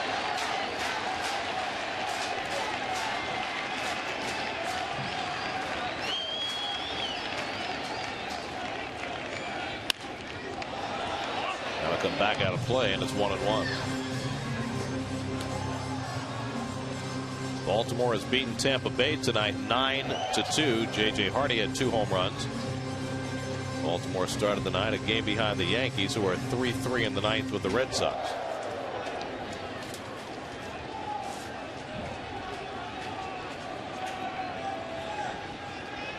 One and one to Tejada.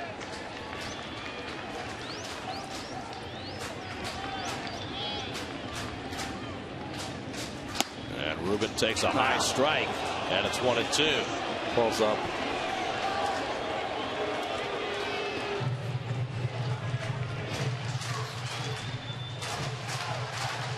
Mets are down to their final strike.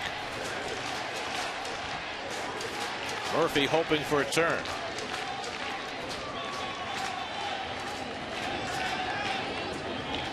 Time asked for. Roche telling Clippard he's going to play behind the runner at first. Of course. That run means nothing, so Cedeno can run at his leisure.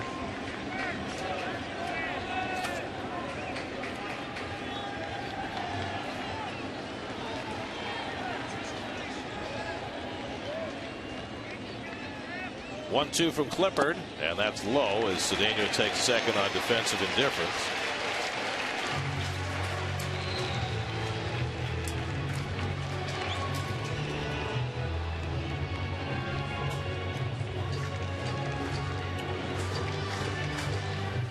By the way, Bryce Harper with 4 hits tonight. The last teenager with 4 hits in a game, Andrew Jones, 1996.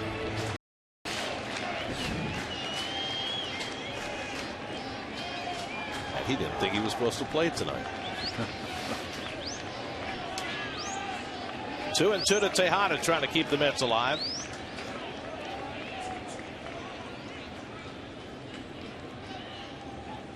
And Clippard misses high, and now it's 3-2.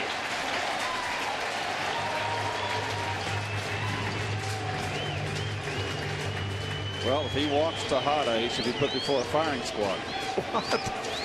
It's a little severe.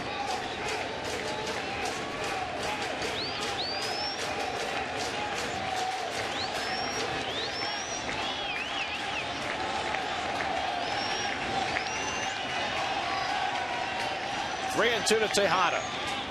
And Rubin goes down on the changeup, and the ball game is over. R.A. Dickey suffers his 5th loss of the season. Tyler Moore with a 2-run pinch hit home run to turn the game around. And the Mets have set a franchise record, going 12 straight home games, scoring 3 runs or fewer, as the Nats hand the Mets their 5th straight loss, 5-3. Well, Davey Johnson and his Nats enjoy playing here at Citi Field. Won 11 of the last 12 and 7 straight. Well, Davey Johnson pushed the right number, pinch hit. Tyler Moore, 2-run home run. That was in the 7th. That would be the difference in the ball game. Here's your City game summary. R.A. Dickey, 3 runs over 7 innings, but the one big swing by Moore turned the game around, and the Nats never looked back as they beat the Mets 5-3. Final game of the series tomorrow. Matt Harvey against John Lannon. Our coverage on SNY tomorrow night at 6:30. Now for Keith Hernandez, Ron Darling, Kevin Burkhardt, and our entire SNY crew, I'm Gary Cohen at Citi Field. Time for WB Mason postgame live. Eamon McEnany and Bobby Ojeda. Guys.